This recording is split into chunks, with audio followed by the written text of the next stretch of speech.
Yo, yo, yo, yo, yo. Hello. What's going on, my peeps? How we doing? Fix thing. Yeah, let's do that. Oh, wait. Hmm, what does my chat show up on screen, but not in my multi-chat window? It's a little bizarre. Um, hmm, I need to figure that out. Hold the phone. Why is that happening? Oh boy. I love streaming. Holy shit. So convenient. Everything works perfectly every single time. Let's see what I have to fix.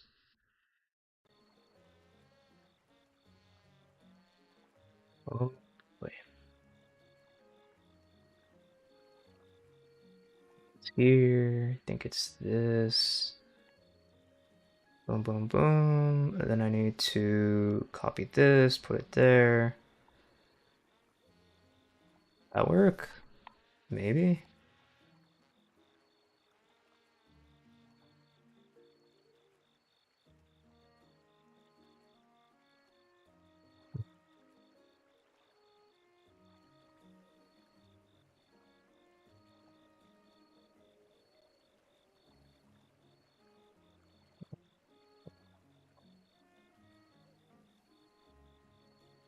Fix my shit. Oh, it's not working. Okay, let me type something in my chat to test if it's working.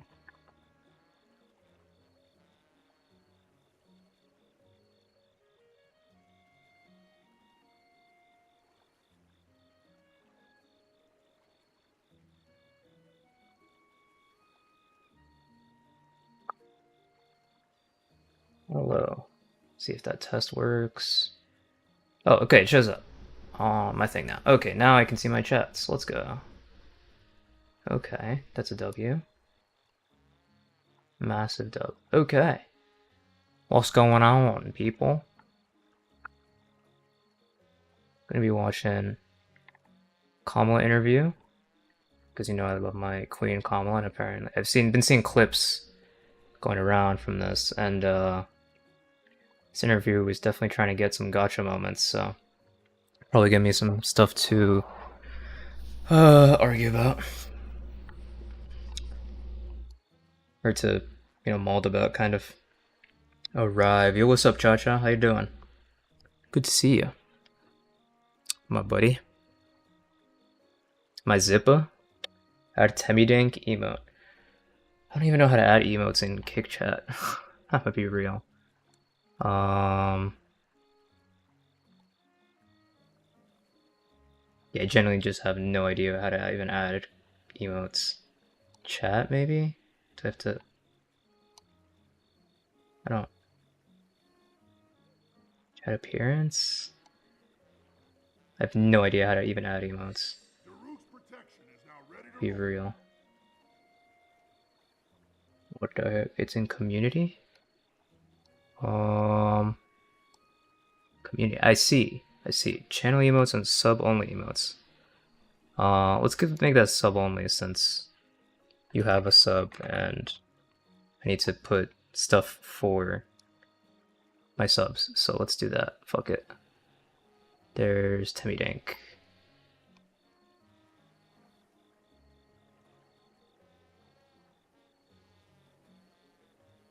Okay.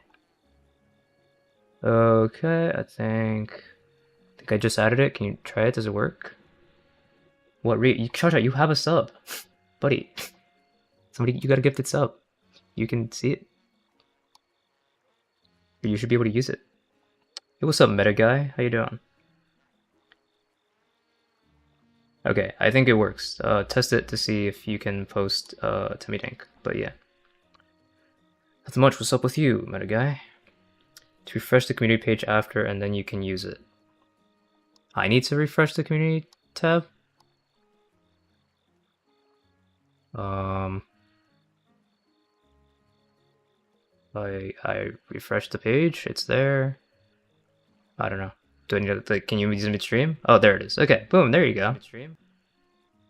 Oh, there you go. Boom. Yo, what's up, Kev? How you doing?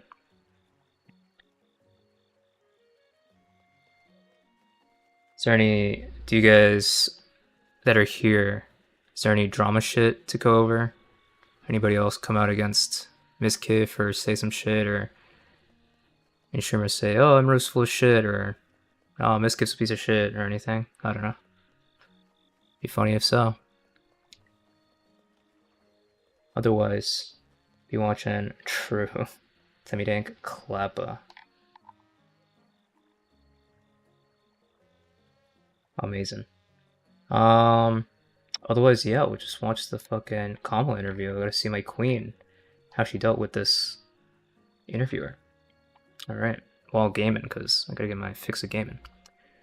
Alright, let me... Is the game audio too loud for you guys? Or turn it down a bit? Tell me if all the levels are good, but yeah, let's see. 7 days of your campaign. And it's a rollicking read. I've read it 3 times. No kidding. You read it 3 times? Even I didn't do that. But it's clear you don't think losing the election was all your fault. So, Madam Vice President, you say you'd underestimated... Oh, she is drama farming like crazy.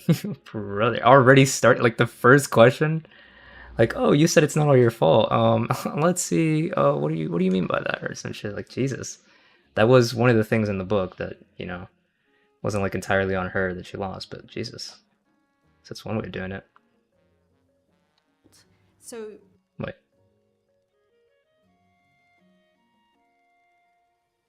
Why isn't it... Madam Vice President... Why isn't my shortcut thing working? Oh my god, do I need to troubleshoot something else now? Holy moly. Why isn't this working?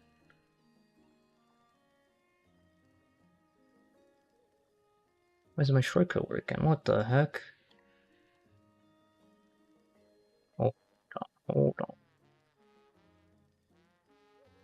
Check why my thing's not working.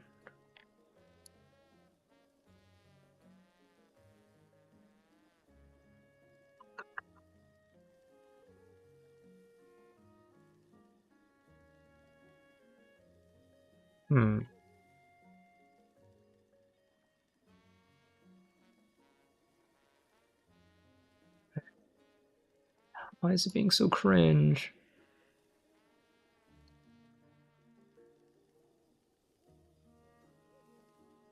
Yeah, what the fuck? It should be working. Why isn't it working? I just cooked? QLQ, my zippers. What's up, Fudge? What does QLQ mean? Oh, okay, okay. No, wait, is that what it is? Or am I stupid? That is what it is. Dope. Yeah? Okay, I didn't even, wait, do you speak Spanish, Fudge? Or is that just a thing you picked up? Cause, hell yeah, brother.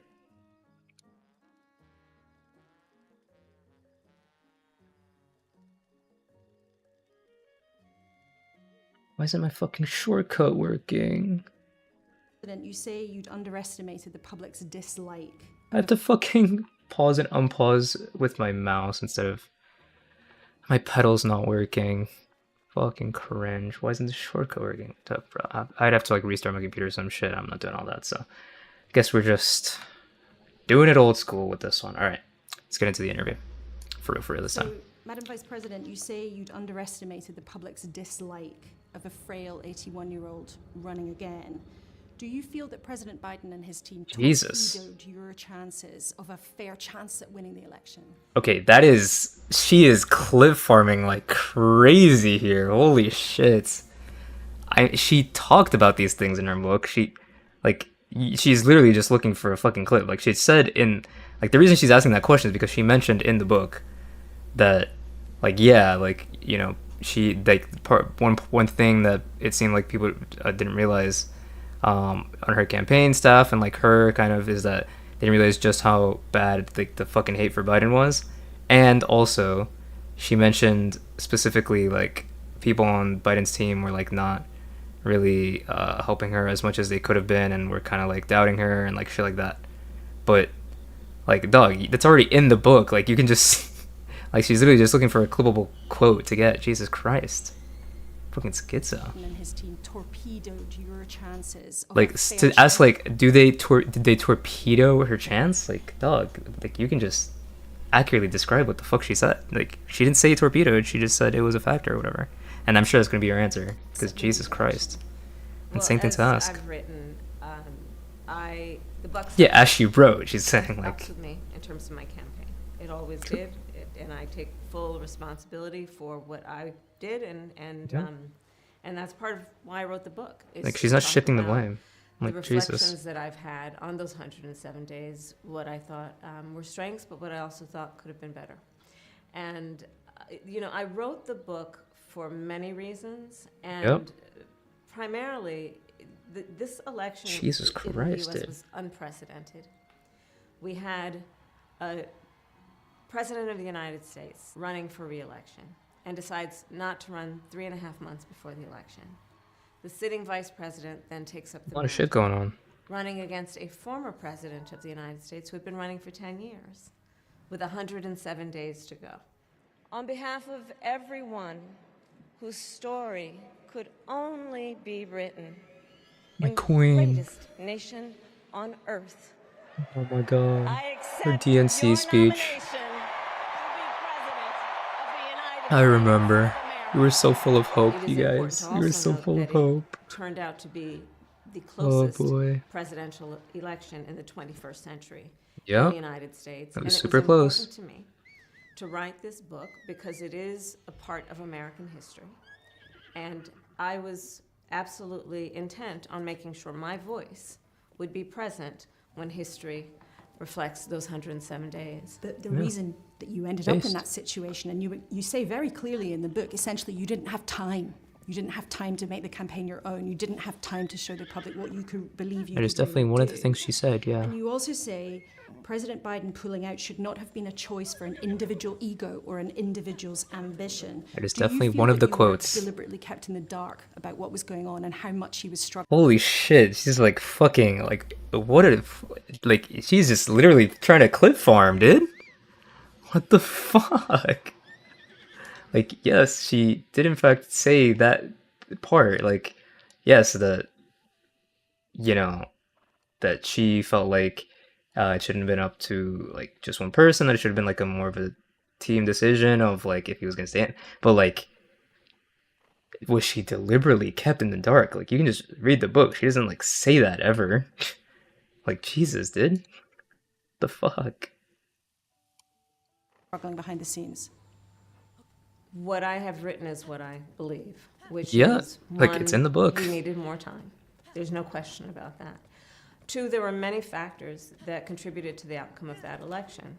Yeah. But being mindful of the fact that there were extraordinary people who were involved in those 107 days in building up an inordinate amount for the time that we had, enthusiasm, and dare I say joy, around the possibility for our country. And that comes across, but the context here, I think, at this historical moment you talk about. For our Yeah, country. like, And that Had enthusiasm, and dare I say joy.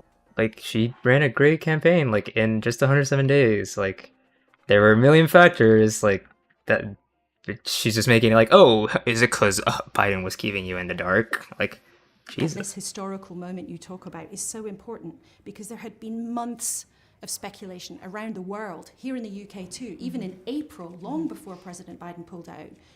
We asked Nancy Pelosi what was going wrong. This was a huge subject of discussion. And you write that President Biden didn't raise his frailty with you, and you write that you didn't really raise it with him.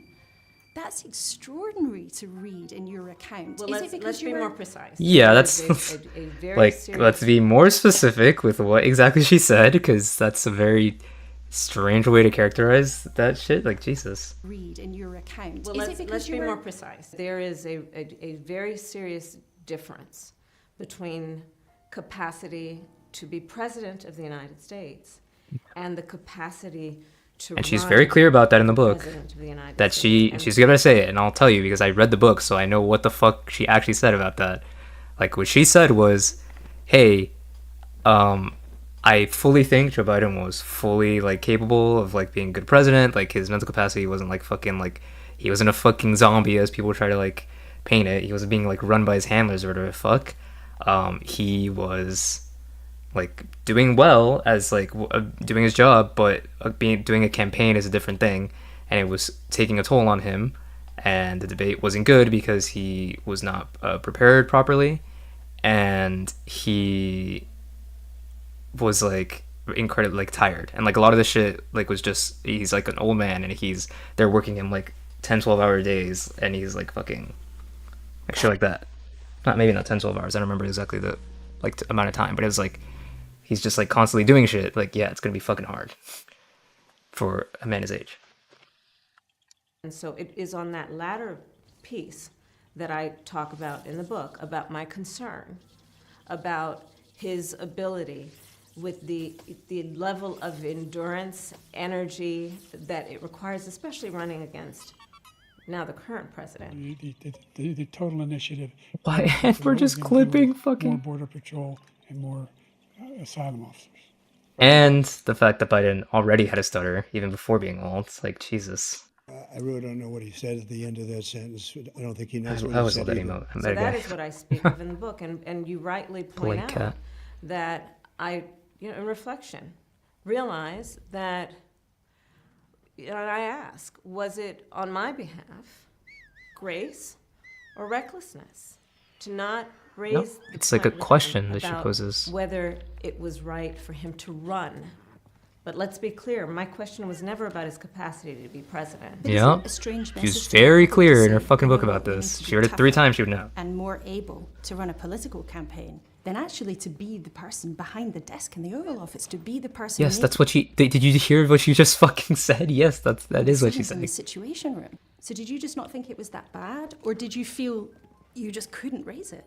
I was concerned about his ability to run for re-election, given what the campaign would Mother. require and Holy requires fucking of any clip. individual, regardless of their age, and to run while being the sitting president of the United States with all of the responsibilities that requires. There's a lot of very well-respected reporting now in the United States that uses phrases like cover-up, that talks about... Yeah, well respected, and they're very cool and for using that kind of language. Jesus. widespread concerns, and you yourself say in the book, it shouldn't have been a choice for an individual's ego. I do reflect on whether I should have had a conversation with him, urging him not to run for re-election because of what that would require, and given the stakes, most importantly. Because, Yeah. as you know, I predicted just about everything that has now happened since Yeah, the election. she told Come us. to that. And so my told concern, everyone. and especially on reflection, is should I have actually raised it? But as I've also written, It's just a lot of shit in that part book. of the It's a issue long book. there was that it would it have actually been an effective and productive conversation, given what would otherwise appear to be my self-interest. You say you've reflected on whether you wish you'd had that conversation. Yeah, with- she like mentioned like in that, like it was like a chapter where that the whole conversation is like, oh, why didn't she say anything? Like, did she notice things? Like, whatever. She brings up about how like, one of the reasons that she maybe wasn't gonna like, urge him to drop out or whatever is because obviously if she does so, it looks like, oh, she's not actually like. She isn't actually saying it because of this. She's saying it because she wants to run for president, and because she would be, like, she was always going to be, if Biden was dropping out, like the natural successor to him at least, right? So obviously, if she's telling him like, hey, you need to drop out, it's like, oh, are you saying this because you think it, or because you want to pounce on the opportunity and begin to run now? And that was like one of the things that was like, a factor in this. President Biden urging him to pull out. In the end, it took other people's voices, and even George Clooney writing an article in a newspaper Fucking saying George it was Clooney. time to pull the plug. Good one. Is it your belief that you would now be president if Joe Biden had pulled out earlier? I can't speculate. Huh? I mean, I think so. But like, why is she like? You literally just fucking clip farming. Holy Not shit! that. I do know we needed more She time. literally just wants a quote But to if like you needed more go time, viral. You might have won, and you might therefore be president right now if he had pulled out earlier. That's speculation. Well, that's the logic of Yeah, what she you just say. said, I don't want to speculate. And then she's like, well, but, if this, and, well, come on. I mean, And it's like, bro, she just said, she just won't speculate, bro. Saying if you'd Come the had more fuck on. time, you might have won. I can't predict what the outcome would have been, but I am certain we needed more time, 107 Agree. days, to run for President of the United States against a former President of the United States in this political environment, with, as I also have written, the vast amount of mis and disinformation, the need to actually speak with a nation of 330 million people about not only who I am, but what I stood for in terms of the policies that I do believe actually are very salient and address the highest priorities of the Okay, American Vosh. people. 107 days was clearly not enough time to do all of that.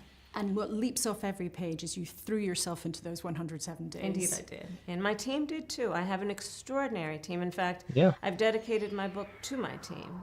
From the first day I got the call from President Biden on a Sunday afternoon while I was in my sweats with a ponytail, having made pancakes and Yep. bacon and sausages for my your baby grandnieces. nieces. Yep. First story in the book. That day and that afternoon when they all showed up, half of us had been working out and not had even a shower.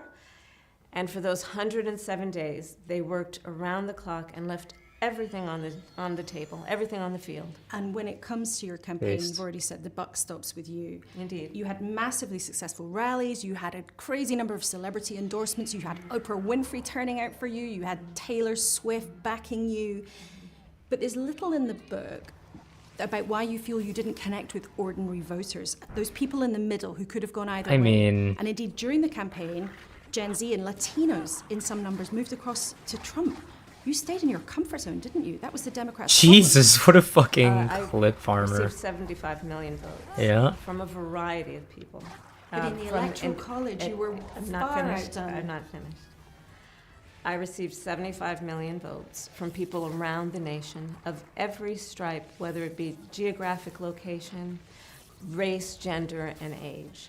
And it is true, however, and I also reflect and write on that for Jesus Christ, hold on. I was fighting a boss, so I couldn't pause to comment on that. But, like, what a fucking question, right? Like, I just need to fucking...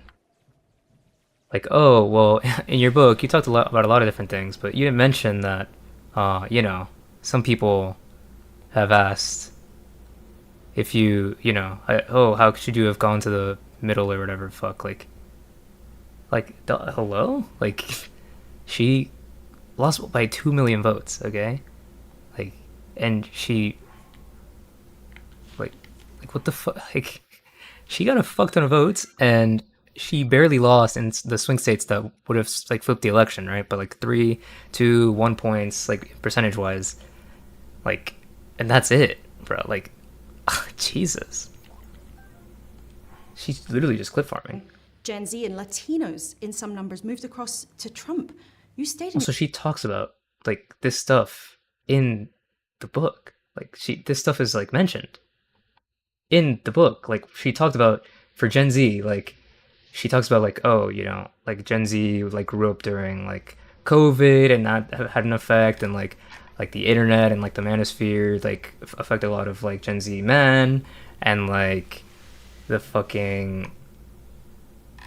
like, for Latinos, she talks about how for Latinos, they're, like, the reason that they went rightwards was for the same reason that, like, the electorate went rightwards, which was, like, economic shit, like, people, like, groceries going up and shit like that, right? And, like, she talks about all this shit. If you read the book 3 times, like, you already know, like, this stuff, but it's just, like, literally clip farming, like, you lost, what should you have done differently? Like, dog, in the book, she talks about this sort of stuff.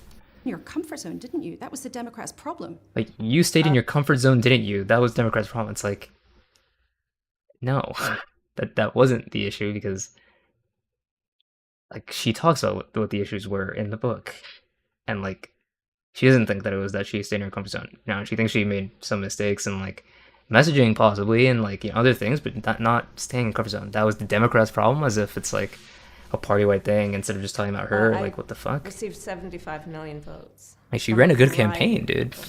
But in the Electoral College, you were I'm not far finished. outdone. I'm not. Okay, also, fucking based, I'm not finished. Classic. I'm speaking now. Do we all remember Kamala saying, I'm speaking now to Kamala, Mike. Oh, there it is. I'm speaking. Literally this. Holy shit. 30 seconds. There we go. He said because the president wanted people to. Just what a holy shit. What a fucking banger He moment. said because the president wanted people to remain calm. Well, let's get So no, but Susan, this is important. Susan, I I have want to to add, weigh but in if, here. Mr. Vice President, I'm speaking. I have to I'm weigh in. speaking. Hey. Yep. Yeah, let's talk about packing the court then. Let's talk about the Please. fact. Yeah, I'm about to. He said $400,000 he's a going to year. repeal the Trump tax cuts. Mr. Vice President, I'm speaking. Well, wait, I'm speaking. be important if you said the truth. Queen. Holy If you don't mind fucking letting me Giga Chad. finish, we can then Please. have a conversation, okay? Please. Don't talk over me, bitch. And then she's doing it here. What's the Democrats' problem? I received 75 million votes from a variety of people. But in the Electoral College, you were But in the Electoral College, like, yeah, she lost all the swing states, right? But most of the swing states were by very slim margins, percentage points. Like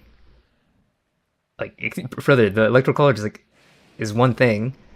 You can just look at it. When she's talking about 75 million votes, that means 2 million was the difference between her and Trump, right? And you can just look at like the distribution in the states, like Jesus. I'm not finished. I received 75 million votes from people around Let the woman nation speak. of Let her cook. every stripe, whether it be The fuck? geographic location, race, gender, and age. And it is true, however, and I also reflect and write on that for probably a decade, Democrats have been losing Timmy Dank clap back, certain true. sectors of society. And there's work You that really we like need to Timmy be Dank, done. don't you, Cha One Cha? of the reasons that I ran on the issue Understandable. of I mean, I childcare, like of Timmy Dank as Medicare, well. basically a health Putting that- coverage for home health care for people, for example, who are raising young children and taking care of their parents. One of the reasons I ran Yeah. on a perspective that we need to make housing more affordable. So Yeah. I was offering a $25,000 down credit for first-time home buyers. I ran on an agenda that was about going after price gouging, corporations taking advantage of working people. But why didn't it connect with working people? Well, it did connect Like, bruh, what the fuck are you looking for? with working people, but clearly there was more work to be done But why? because we needed more time to talk with more people. Like, what a fucking retard. Like, oh my god, what a fucking dumb fuck. Like, are you serious? Why? Like, the answer to that is implicit in the statement, okay? He said there was more work needed to be done. Like, as she said before, like, the time. Like, they didn't have time. Like, Jesus. And we have to understand the context, which is that Oh my god, If the you- context of all in which we live and all that came before. Holy shit, hold up. look at the Speak, trends the writing. that had been in play probably at least since, if not before, 2016. You were seeing for the Democratic Party that there was a shift taking place among the demographics you have mentioned. And that's work that needs to be done. And that's Yep. work that I and others are working on. Like, that shift had already happened before she was like in the race, right? So she like did her best and like she did like change the numbers on that shit, but also it's like how much can she really do, right? In 3 months. To remind people that it has always been the Democratic Party that has stood for working people.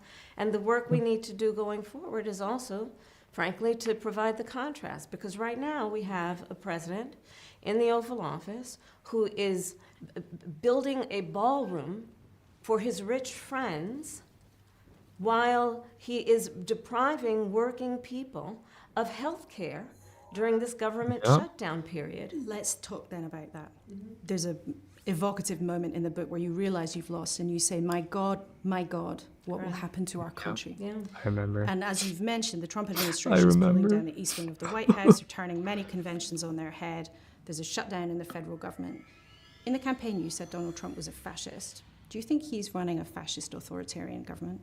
Holy shit, she literally clip what the fuck? She talks about this moment in the book, but you're literally just clip farming, like, huh, What is a fascist? Do you think it was a mistake to call him a fascist? Do you think Donald Trump is a fascist? Please, we need our clip. Please say Trump is a fascist so we can get headlines. Please. Holy shit. I was asked if he was a fascist, and I said yes. And the reason is that I he is look one. at Giga what is chat. happening right now. And again, it is what I predicted.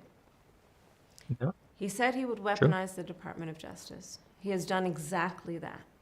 He has used the United States Department of Justice, which should be an independent agency Yeah. that makes decisions based on fact and law and not personal vengeance of the and President of the logic. United States.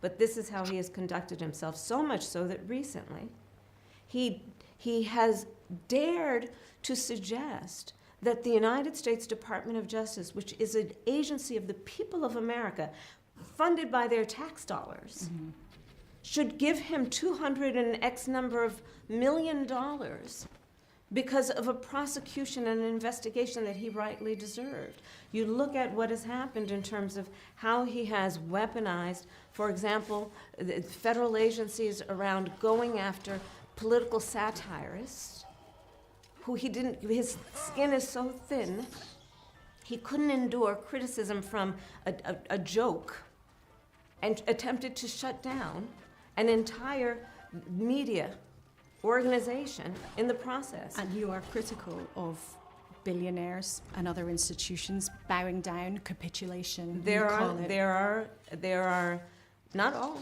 but there are many And you that also- have capitulated since day one, who are bending the knee at the foot of a tyrant, I believe for many reasons, including they want to be next to power, because they want to perhaps have a merger approved or avoid an investigation. And it is a crying shame that when push comes to shove, we can't count on the titans of industry to at least posture in a way that is about maintaining the guardrails around a democracy and democratic systems. What then of foreign leaders? I just wonder, what did you feel when you heard that Keir Starmer had presented an invitation from the King to Donald Trump in the view of the world's media, in the guilt of the Oval Office? Did you think that was cheesy, or did it make you feel queasy, or was it obsequious? You know, is there a risk that foreign leaders are being played by Donald Trump because they have to show they're close to power? I do believe that Donald Trump, as I said on the debate stage before the election, and I maintain it to be true, he has shown his very nature. In the foreign stage, he has proven over a long period of time that he invites favor and flattery. And what I said on the debate stage, like everything else I said and predicted, continues to be true. So you would make that warning to foreign leaders to be careful what they wish for by getting too close, perhaps. Foreign leaders will do as they think is right for their country. And yet, Donald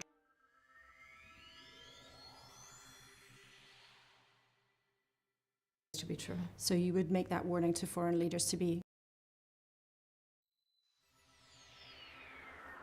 careful what they wish for by getting too close, perhaps. Foreign leaders will do as they think is right for their country. And yet, Donald Trump has made progress of a sorts in the Middle East that President Biden and you, I know you worked hard on this, failed to make. Do you praise the achievements he's made in terms of seeming to move the Gaza-Israel conflict towards resolution? Listen, I think that, first of all, I'm very, very happy that we now have a situation where the hostages are out. There's still more work to be done. I think credit should be given where credit is due, whether it be Egypt, Qatar, or this administration and this president. There is good work.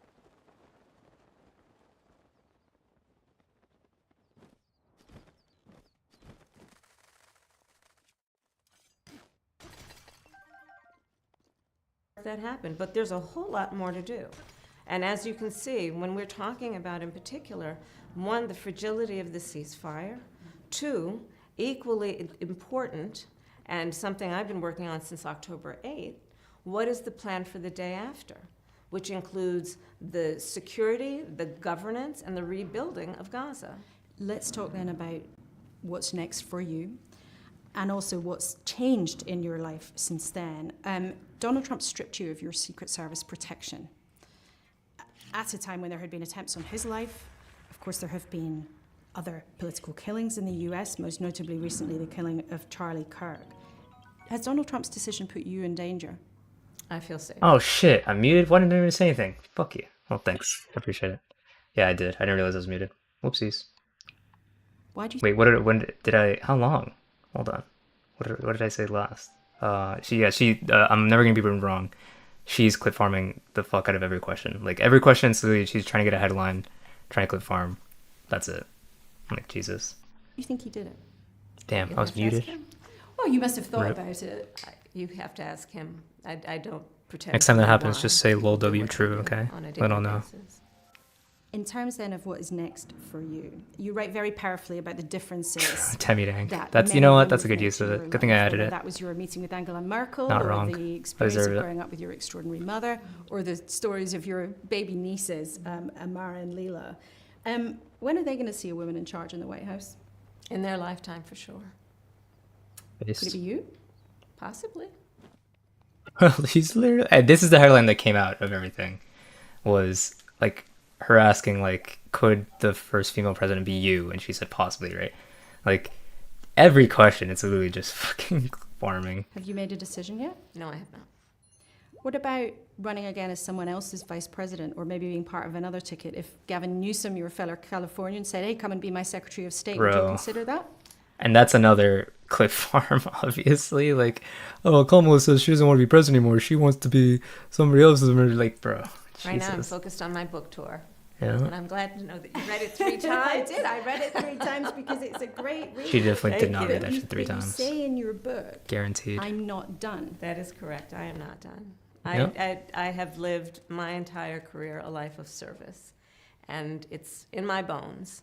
And there are many ways to serve. I've not decided yet what I will do in the future beyond what I am doing right now, which is meeting with Based. many people. Obviously, right now I'm in the UK, but otherwise I've been spending a lot of time in our country. Most recently, I was spending an incredible amount of time in the South. I was in Georgia, Yes. North Carolina, and Alabama, and talking with Alabama. people and mostly listening, and I'm enjoying doing that. I think that people want to be heard right now, and one of the reasons that I Talking decided to the not to run for peeps. governor of California, I want to listen to people without it being transactional, without asking people for their Based. vote, but listening to them. I think the American people have a lot to say right now. But you've been very clear that it's a possibility you might run again to become president. And in my experience interviewing politicians, when someone says, "I'm not done," it means they are thinking seriously about running. But when you look at the bookies' odds, they put you Oh my as an god. outsider. She like actually just fucking bro, she said what she said, that she's like she hasn't made a decision, she's not like gonna comment on that. Like, bro, just take the hint. Like, well, she took the hint. She just obviously wants to clip Even farm. behind Dwayne "The Rock" Johnson. I mean, is that underestimating? Also, this is fully doubt that that's what the fuck poll is she looking at? Where Kamala has lower chances than the fucking Rock. Are you serious? The fuck? You? Pretty sure the polls I've think seen, she's like leading because she obviously is like the most recognizable of anybody. Like maybe it's like her and Newsom right now, and then who the fuck else is like on the list, There right? are all kinds of polls that will tell you a variety of things. I've never listened to polls. If I listened to polls, I would have not run for my Based. first office or Queen. my second office. And I certainly wouldn't be sitting here in this interview. So your message to supporters at the end of the book was, "We fought. If you fight, you win. You fought and you lost, but next time."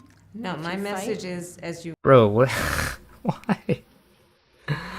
You, she didn't read the book. I am sure. Like, that's just, like, the whole, like, there's the final, like, chapters, like, talk about, like, that message, like, if you fight, when you fight, you win, right? Because, obviously, in context of the fact that, like, she lost the election, it's like, okay, how do you, like, fucking communicate this? And they talk about, it was a very, like, important moment at the, in her, like final speech, like for the campaign, like after losing, her like post like result speech, like talks about how like it was very important that in her speech it was like yeah, when we fight, we win, but the fight's not over. Um, and like there will be setbacks, but in the end, we will win, right? Like, why the fuck would you? Like, if you read the book, this isn't even something you would say. You fought and you lost, but next time, No, Like, my you fought and message you lost. It's just not like it doesn't make sense in the context of having read the book 3 times. It makes is, no sense. as you would have read in the last few chapters, Ooh. was yes, I do believe that when you fight, you Called win, but out. sometimes the fight takes a while. That True. was my message. That's what she said. While I concede this election, I do not concede the fight that fueled this campaign. Haste. Yeah. let's close with a couple of fun things if I can squeeze them in. Because one of the things And they that fucking also just comes put in the across the quote book is that part of the interviewer should have known. Like, maybe the showbiz side of campaigning. You obviously enjoy it and meeting musicians and creative people and coming across. And people who you might, I think the challenge is you recognize the famous names, so you're speaking of them. But there were millions of people that you wouldn't recognize their name who I met with, who gave me an incredible amount of joy and really continue to give me a sense of confidence in who the American people are and their optimism and their fight and their endurance and their love of country. Is Kamala still brat?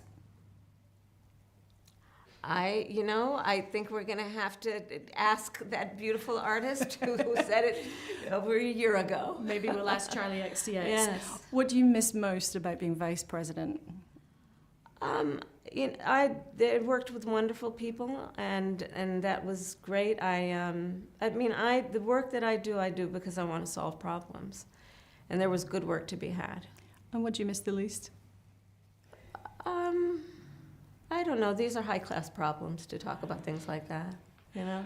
Madam Vice President, thank you so much for giving us your time today. I'm glad to be with you. Thank you. Thank you. This is Democracy Watch. Mark, Donald Trump just got some bad news in court, but surprisingly, it was at the hands of one of his favorite judges. Can you explain what just happened?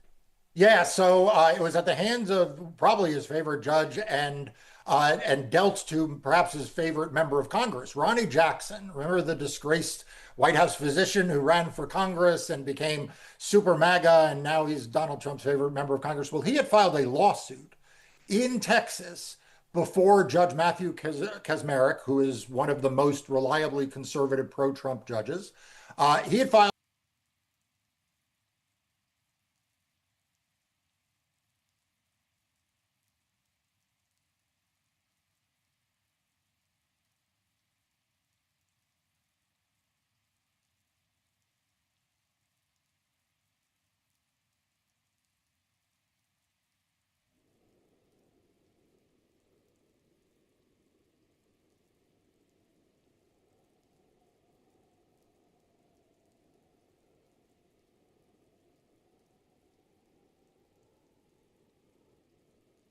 okay, sorry. I was taking a call. Okay, I know I was not saying anything. Yeah, that was a shit interview. Would have fucking literally just clip farming the whole time. No, you're good, Julia. Appreciate you saying. But yeah, I paused it because I was like, oh, I want to like pay attention during the video. This was earlier today. Let's see what he's talking about with Mark Elias. Love that guy. Yeah. I hope Kamala runs again in the primary, and we'll see how that goes. Because she ran a good campaign. I think she's got good shit to say. She's got a lot of experience. Fuck it, why not? You know. Oh boy. Okay, let's see what PTC and Mark Elias have to say. But Trump's crushing news. His favorite judge. Donald Trump just got some bad news in court, but surprisingly, it was at the So hands loud. of one of Jesus. his favorite judges. Can you explain what just happened? Yeah, so it was Explain at it. the hands of probably his favorite judge and dealt to perhaps his favorite member of Congress, Ronnie Jackson. Remember the disgraced White House physician who ran for Congress and became super MAGA, and now he's Donald Trump's favorite member of Congress. Well, he had filed a lawsuit Right. in Texas before Judge Matthew Kacsmaryk, who is one of the most reliably conservative pro-Trump judges. He had filed this lawsuit to try to block redistricting reform in Yep. California. In other words, to As they block do. the ballot initiative effort, Prop 50, that Gavin Newsom has now successfully brought, very close to passage. We'll talk more about that. But he had sought to block that, thinking, okay, I want to block this. I've got a really good draw of a judge, and maybe I'll win. And instead, he suffered what has to be just an absolutely disastrous, humiliating defeat because Judge Kaczmarek tossed his lawsuit unceremoniously. What does it say that even It these fucked. rubber stamp judges are now recognizing the frivolity of the claims being put forward by Trump's top allies? Like, what is that? Does that signal anything moving forward? I mean, look, I don't know what it means in the I mean, it's broader good. It's certainly a good thing that this is happening because fucking all these lawsuits are frivolous that they're fucking doing, and they should be dismissed. So I guess that's good. But who the fuck knows if other judges, right? It's just a fluke, kind of, because every other case, they'll just appeal it, and then and then the appeal will always win because they're fucking cringe. So it's going, but we'll see. of like cases in Texas or in this particular judge or other judges. I will say this though, the Republicans tried to stop the Prop 50 by going straight to the state Supreme Court. They filed a lawsuit straight in the state Supreme Court, and the state Supreme Court of California dismissed it without even asking the state to respond, which is like a shocking response from a court. I mean, like usually courts will at least let them make the party being sued say Maybe something then. before dismissing a case. Then another lawsuit was filed directly in the state Supreme Court of California. And the same thing happened again. Once again, the state Supreme Court just unceremoniously rejected the lawsuit. Now you have Ronnie Jackson in Texas saying, okay, maybe the problem is the California courts are not favorable to us. So he goes, literally go to Texas, the most favorable courtroom in America for Donald Trump and conservatives, and we will try it there. And now he has suffered, just an absolute disastrous humiliation. I mean, if you want to talk about a brutal outcome for Donald Trump, it is talk about brutal. A case where Ronnie Jackson is trying to do your bidding, congressman who does anything for you. And Judge Kaczmarek says, no, this case is, without merit, there's no standing, you can't bring this forward. So I think that it has said, fuck you, bitch, implications for what we are going to see in future efforts by Republicans to block Prop 50, because when it passes, they will say, well, now we can bring lawsuits and stop it. But everyone needs to realize they've already tried their 3 best lawsuits, and this is where they've wound up. Why are Republicans trying so hard? What are the implications of Prop 50 passing that scares them to the point that they are throwing everything they have against the wall and even trying to bring these lawsuits against judges who they view as rubber stamps for them? Yeah, look, I think that the Donald Trumps of the world and the Ronnie Jacksons of the world are terrified that Gavin Newsom has put this on the ballot. They're scared. Now, bear with me here. I think Can you smell the fear? Gavin Newsom had found a way, and I know there was some talk about this at the time. I think I even said maybe that was the way to go, where the legislature could say, well, the commission only applies to the first map, but not subsequent maps. And I think Gavin Newsom understood something viscerally, which good politicians do, which is that if you bring it to the people, and it is a fully contested election where you have tens of millions of dollars of money and popular figures like Arnold Schwarzenegger saying, don't enact this, right? And then you have tens of millions of people saying, do enact it, and it passes. Well, that's now not just a big deal for California. Right. That is now a movement that will spread like wildfire throughout the country, right? As it Because should. now, all of a sudden, the politics of being on this issue, if you are matters. a Democrat, whether you are a Democrat in Colorado or in Maryland or in Virginia or New Jersey, Become or like New a litmus York, test, your position on it, or Oregon or Washington State or Illinois, right? Wherever you are now looking at what happened in California, and you are thinking, wow, not only did this long shot effort procedurally pay off, but it did so in a way that galvanized. It actually strengthened the political position that Gavin Newsom is in, right? I mean, like, this was a political winner. And so I think that if you're Donald Trump and you're... This is true. I didn't even think about that, but it's true. It'll once more places start doing like their own partisan gerrymandering to counter the Republicans, like it'll start to become like a litmus test of like, oh, you support this, you'll gain popularity and like your approval rating will go up and shit. And then people are going to start saying that, oh, I'll do it too then. because obviously, if it's politically better than for them, it's in their self-interest, right?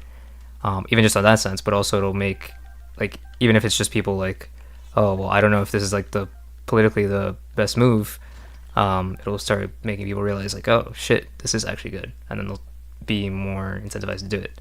And it's a good thing because they should be doing it. So, true. Ronnie Jackson, you're thinking this is an utter catastrophe. You know, this is a disaster of epic proportions. Epic You know, you think that proportions. fire and brimstone is only something that you read about in the Bible or in novels. It is now falling down on Donald Trump's and the Republican Party's head because True. of what They're in we're hell. seeing with their failed efforts to stop this and what this can mean for a political movement as we roll forward for 2024, for 2025 into 2026 and beyond. And I think that's playing itself Beyond. out in real time right now, because we just had an update in Virginia that took everybody by surprise. So can you explain really briefly for folks who maybe didn't see our previous episode of Democracy Watch what just happened in Virginia? I think I did Yeah, see I mean, it, but what we saw in oh Virginia yeah, is essentially the Virginia they're doing it. Democratic legislature Virginia's doing it. being like, you know what? We're going to pull a rabbit out of our hat. Everybody said it couldn't be done in Virginia. You remember? Wasn't that long ago? They figured it out. It can't be done anywhere. Then Gavin Newsom said, you know what? I got to wait. We're doing it. California, and there were doubters, and then he showed that Doubters out. It's popular. And then everybody said, well, we can't do it in any place else. And now the Virginia legislature is like, we've got to wait too, which involves the legislature hijacking essentially an old special session that's still open that Glenn Youngkin called, using it to repeal the state's constitutional amendment that requires nonpartisan redistricting, then waiting, hopefully, that Abigail Spanberger wins that election, which I think she will, and sweeps in a complete majority in both chambers in Virginia. And in the new year, new session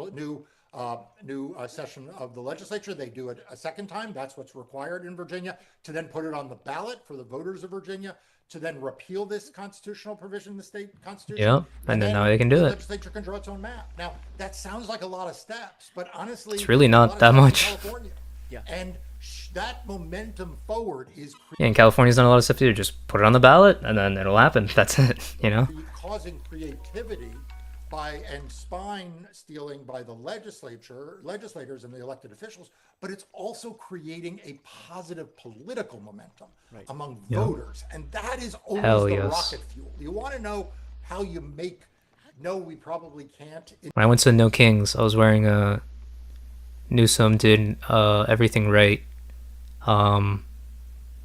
hat that he started selling like to parody Trump's, because he has that hat, and then my shirt with it's Gavin Newsom and he's surrounded by Tucker Carlson and Kid Rock and I don't remember who else, but it's like a same thing, a parody of a Trump shirt.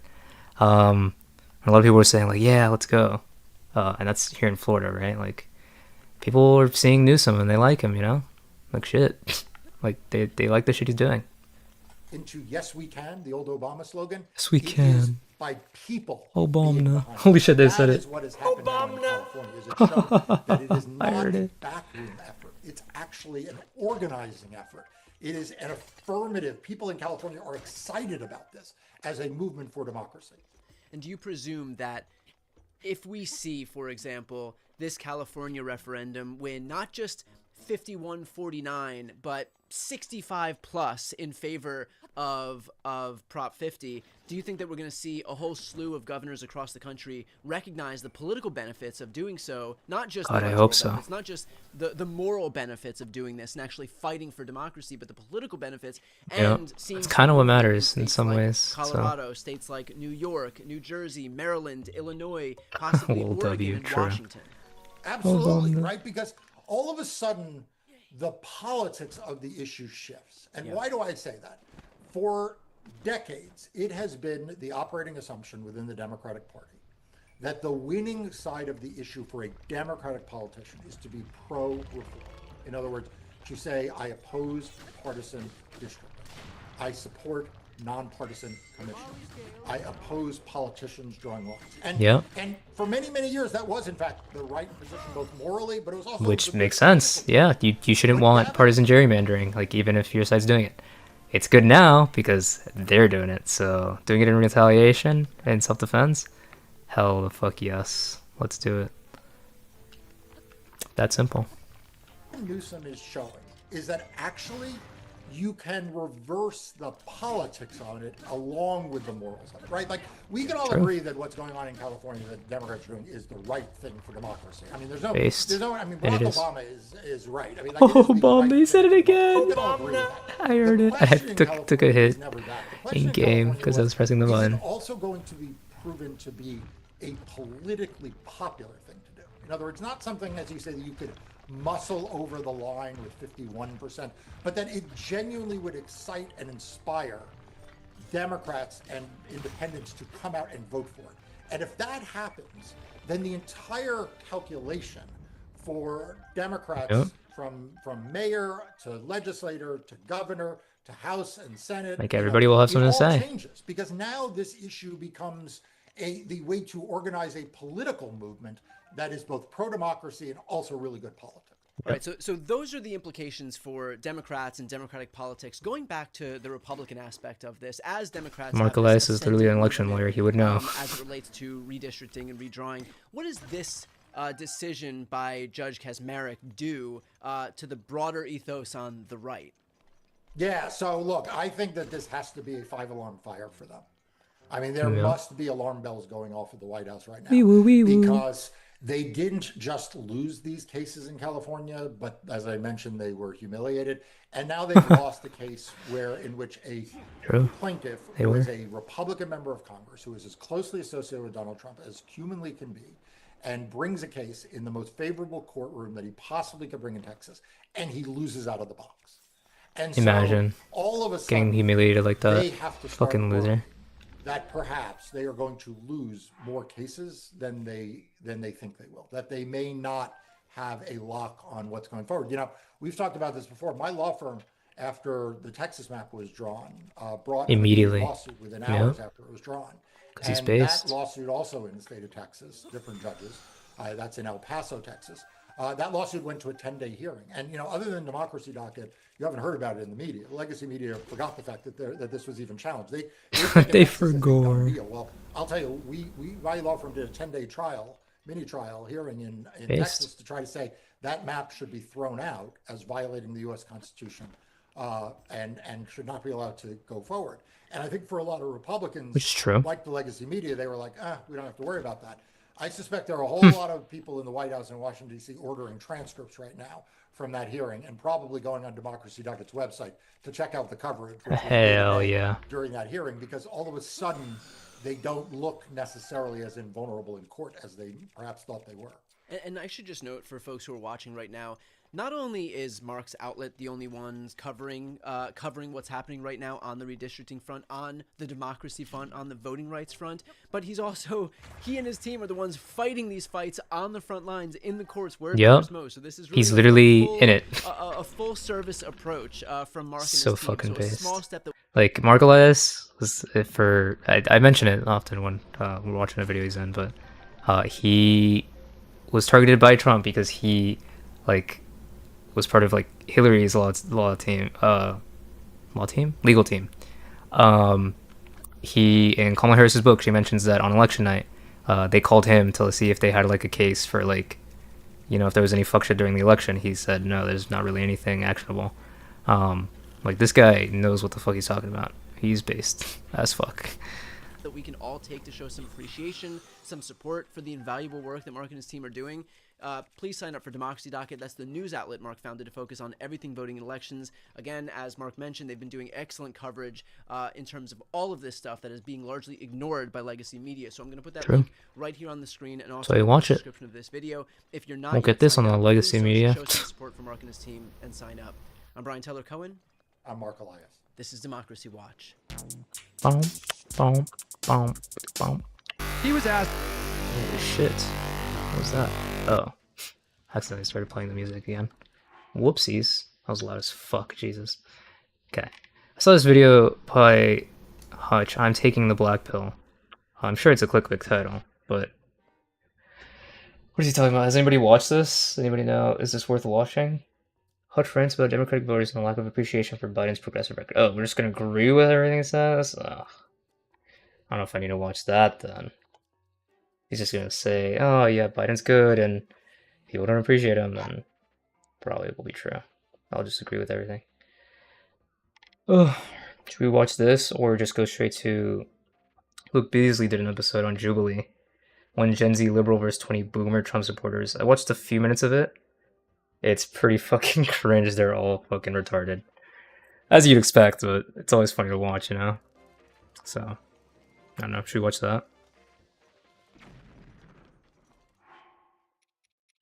Thinking.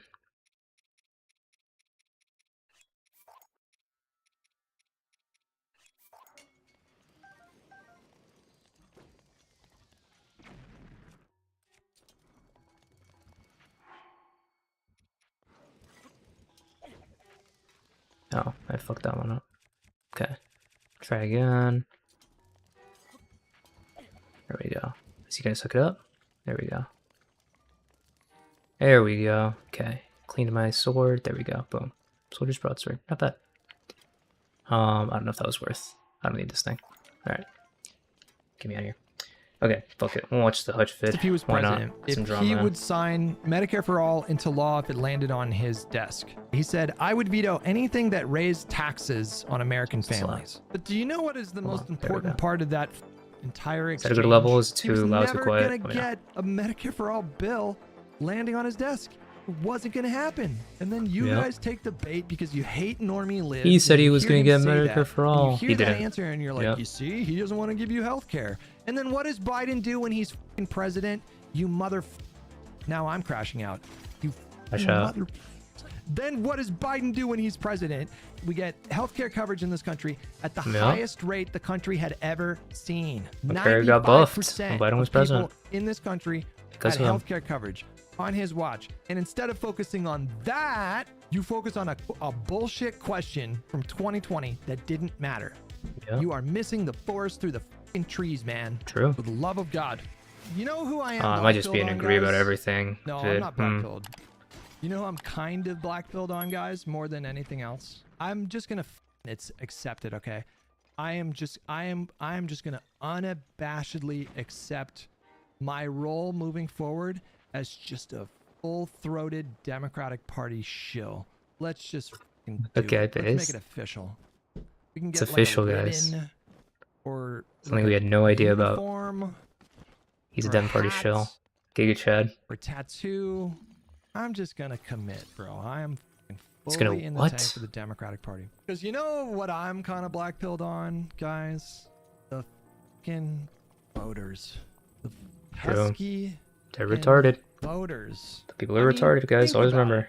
Because this is remarkable. Biden, and this is Biden's fault, kind of, right? I mean, not in a vacuum, but like it's mostly Biden's fault. Democratic voters. Remember, guys. Always remember.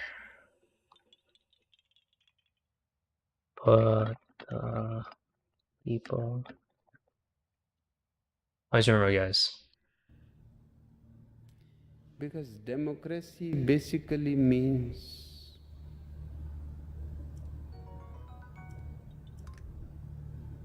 Well, the fucking just freeze.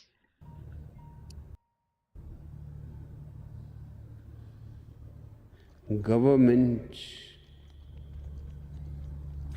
by the people, of the people, Okay. for the people. True. But the people are retarded. True. Truth nuke. Absolutely true.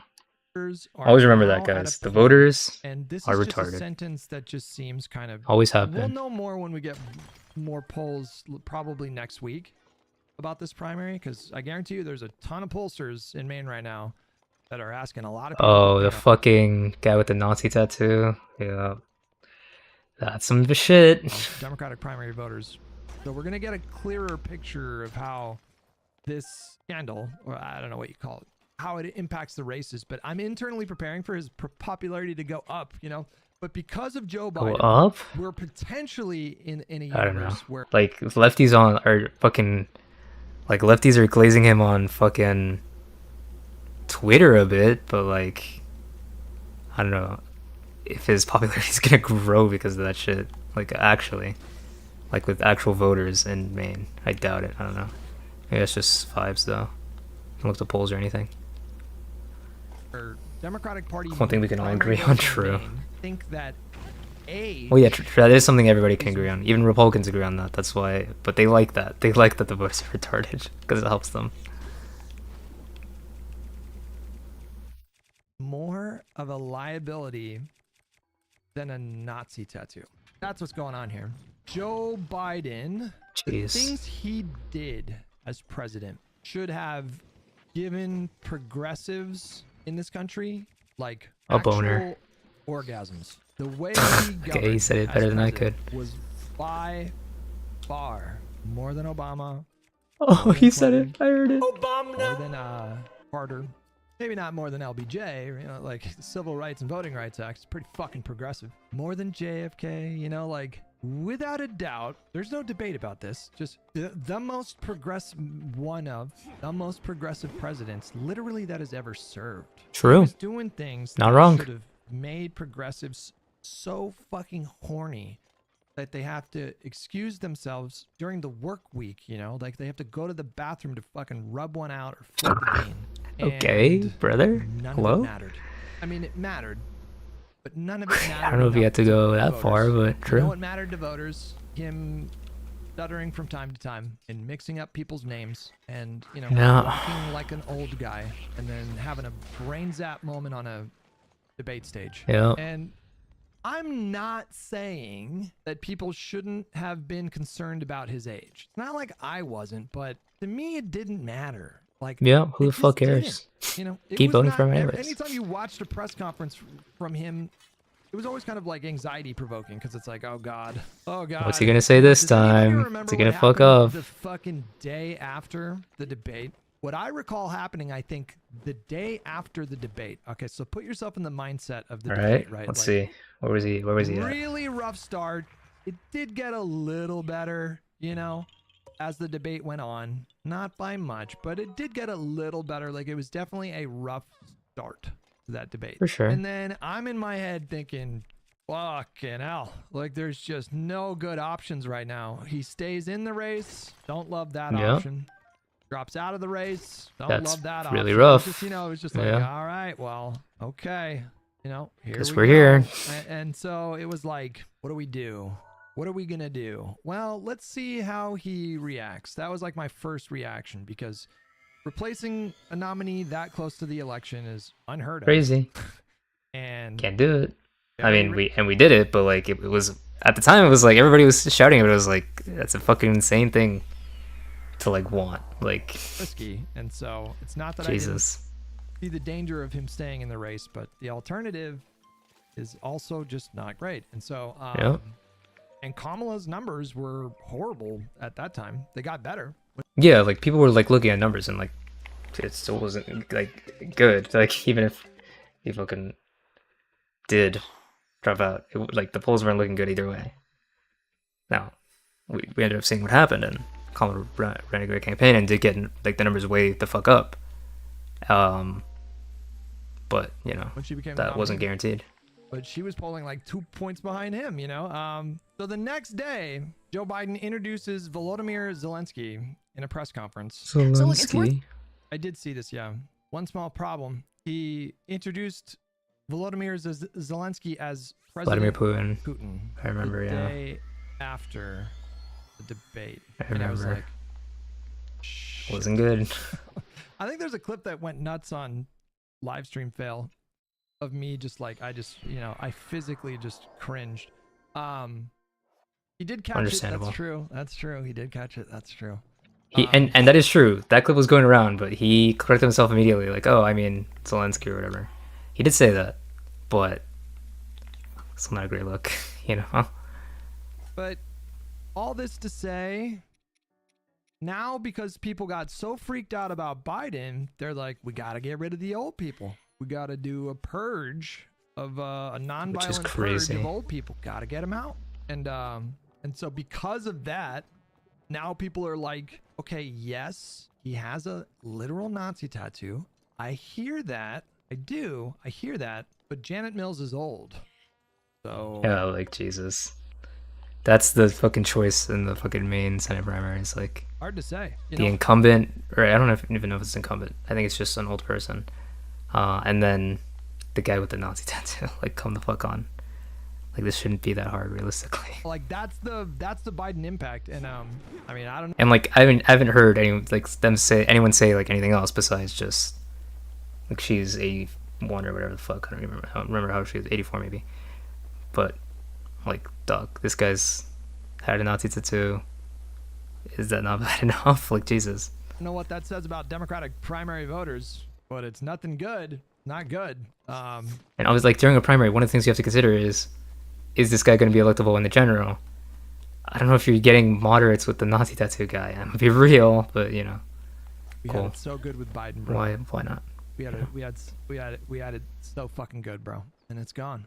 True. Just like that, it was gone. Poof. Fucking He's Kaiser Soze. gone. That's what Biden is, man. He's the Kaiser Soze. My heart. Modern president. I missed him. Now we got this climate of like Democratic voters. We touched on this on the podcast. Me and Pisco got into it again, right? Now we have this climate Classic. in America where I didn't it's see like that. there's this resounding "do something" refrain from Democratic Do voters something. while we're in the minority. Besides playing And it's video like, games. that is just not how this works. That is just not the fuck how this works. Anyways, I'm fucking really black pilled on voters right now. There's just this like, and it isn't just Understandable. like Republican Party voters. It's like Democratic Party voters right now are just, I don't know what to do. I don't know how to like fix this. I don't know how to fix this because like here's the thing. I don't We know. talk I about feel the, like he's the asymmetry of overestimating expectations between the that- Democratic Party I and the don't know. Republican Party, but there's also another really important asymmetry because there is fights a with too many significant lefties. chunk, though they are still the minority, but there's a significant chunk of the Democratic voter base that really long for transformational change. They're not looking for incremental change. They're looking No, for the significant populists. shift. The Bernie on- Bros. Not just policy, but just like the culture of politics. And then, you have the rest that they might be interested in progress and they might want, more healthcare reforms and more kind of like improvements on the margins, but they're not as averse to incremental change, right? And then but this this is causing a lot of tension. This is causing a lot of tension. And the tension is not going away. And there's no way to Yippee, reconcile the Korok. tension right now. We can't fix the tension. There's nothing that can happen to fix this tension right now. It's just I just feel like we're kind of locked in this tension. And so Locked in. you have that going on in the Democratic Party. But generally speaking, apart from that, right? Like that's like intra-party dynamics, but just apart from that, He's when you look right. at what the Democratic Party wants to do, like within that spectrum, I know where he's going with it, but like he's right, progressive to transformational change versus incremental change. Well, like this is like Within that age old, right? Like it's the Bernie Bros and shit like that. Like it's just similar things. spectrum, though, Democrats are trying to do things. They're trying to do government, trying to improve government, True. provide government services, introduce government regulations, For sure. do public-private partnerships, to do Yeah. infrastructure projects. Like we're trying to do things and build things and move the country in a direction that we would say is forward. Like we want to move the Yeah. direction forward. And we may disagree amongst They don't ourselves think that, about though. what's the best way to do that. They don't but think we do agree Dems that actually we want can that. do better and we should do better, and that's what we were trying. And then what are the Republicans trying to do? They're trying to just break shit. Conserve. They want to dismantle government agencies instead Oh, of not even conserve. They want to strengthen them. fucking go backwards. They want to cut True. taxes. They want to cut the number of IRS agents that we hire to collect. Yeah, just 'cause they don't want to be investigated. It's just Literally. like the safest investment that you could make in the American government is to hire an IRS agent. Each Yep. individual It'll IRS make you money agent back. is responsible for collecting shitload of money, shitload of revenue, and then Donald Trump is elected, and it's like, and then here's Doge. The things that the Republican Party want to do, like the highest priorities for them, are things that they can do with budget reconciliation and executive authority and executive orders. So they can enact their agenda much easier than we can. The Democratic Party agenda, what's been the big difficult. top line issue for over a decade now? Maybe Healthcare? 2 decades? Healthcare, just improving There you healthcare, go. expanding Yeah, healthcare Obamacare. access, expanding Medicaid subsidies. And then you have a faction of the party that want to do single payer, and they're not really going to be happy until that happens. Yeah. And in order to do the things They're that not we want to happy. do in a way that is meaningful and lasting, we would need to get rid of the filibuster or pass legislation with 60 votes. And so Yep. that's a pretty It's tough. serious asymmetry. That's Not easy to do. pretty fucking serious asymmetry. And so then you have a party. Why didn't the Democrats codify Roe v. Wade under Obama when he had 60 senators? Like, bro, could barely get fucking Obamacare with 60 senators, and could barely, like a fuck ton of those people were fucking like pro-life. Like, it wasn't happening. Jesus. Part of the Democratic voter base who, I'm going to be fucking snarky for a minute. Quite frankly, I think many of them need to crack open a fucking book Bro, and just brush up on like basic civics. actual. That seems to be sorely lacking these days. And so I don't really see how this changes. And you guys tell me, like, how does this change anytime You soon? know, I have no idea. Maybe IRI is right. changes when they Like, lose what if elections. Republicans are the ones that get rid of the filibuster, and then we inherit a government without a filibuster, and then you get to just go, right? And Yep. maybe that is best case scenario. I really don't That's know. But, that would be good. Econo Boy Fuck it, shortly at that before he point. left the podcast, his whole thing was like, we're not going to be able to like efficiently fight back against fascism unless we actually deliver meaningful and transformational legislation, and we can't do that without the filibuster. And so, like, his whole thing was like, we need to get rid of the filibuster. Like, that has to be, Well, that what has was to be, that? like a central plank of the party. And I was like, well, I So don't know did- about that. Was that Certainly like an doesn't help when alert that he people say has, or is things it just a like, "I fucking- veto single payer, even if it came on Huh? my desk." Okay, That cool, is actually based. not what Joe Biden said. transition. He actually did not say that.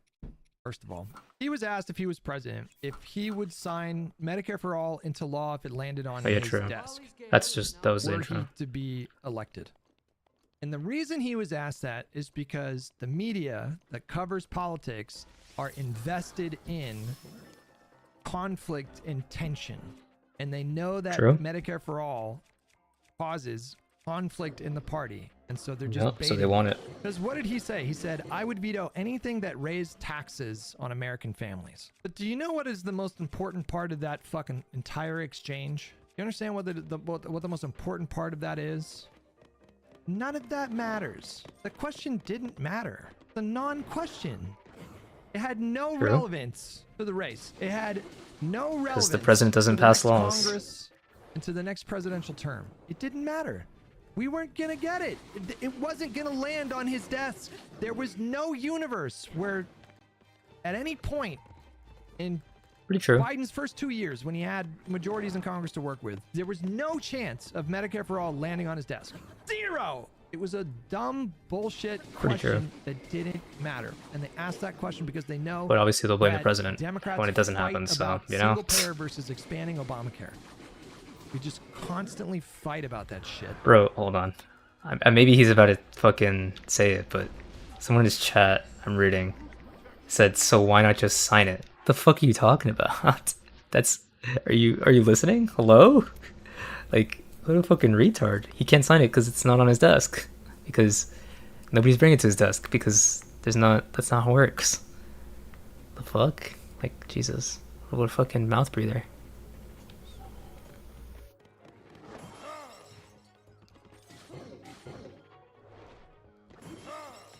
Jesus, can I hit a flurry rush? So cheddar means to rule through EO, I'm pretty sure. Well, that's not, like, you can't do healthcare reform as an EO. Like, that doesn't even make sense. That doesn't even make any fucking sense. Maybe you're right, Elmer Fudd. Like, they might be saying that, but obviously it's retarded. Yeah, that was all I know. Yeah. I know you're not saying it, but yeah, that seems even... Like, maybe I am thinking even better of this fucking retard than I should. That they wouldn't say something that stupid, but yeah. I could do healthcare reform through EO if I was the president. Okay, based fudge, you know. Maybe we'll get you in there. Okay. in that case. That's something Trump would try doing. Yeah, well, I mean, he's kind of doing it right now, right? He's fucking firing a bunch of federal workers and shit, including like people who work Social Security phones and shit. Like Doge did that. They cut Social Security workers so people can't answer the phones. Reform the health or get the walls. That's one way of doing it, I guess. Definitely one way. Okay, let's keep watching. The only reason that they asked didn't matter. Fuck So me. why not just sign it? You didn't. You're not Oh, listening to me. he's about to It answer the didn't fucking matter. retard. There's no it. There's Yeah. no fucking it. He was never gonna get. There's no a it to Medicare conceive for All of. bill landing on his desk. It wasn't gonna happen.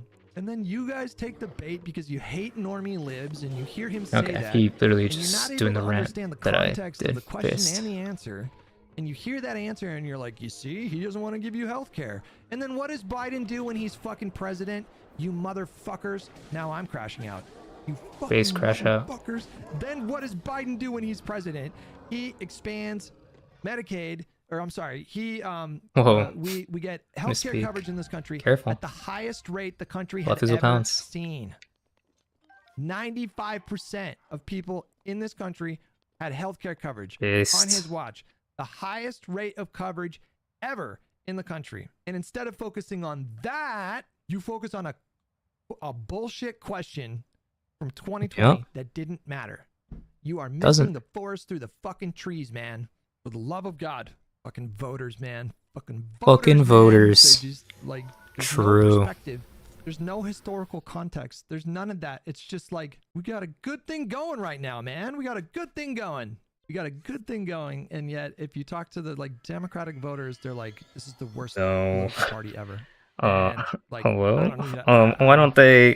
Why don't the Democrats simply get us free healthcare and give everybody homes and give me a puppy and like bro, I don't know how to come fix the that. fuck on. Your anger at voters seems exclusive to the left and not Trump voters. Good one. That's a good bait. That's a good bait, chat. Whoever said that in chat, that's good bait right there. Good bait. Zip, the indictments from yesterday I talked about are on Trump's radar.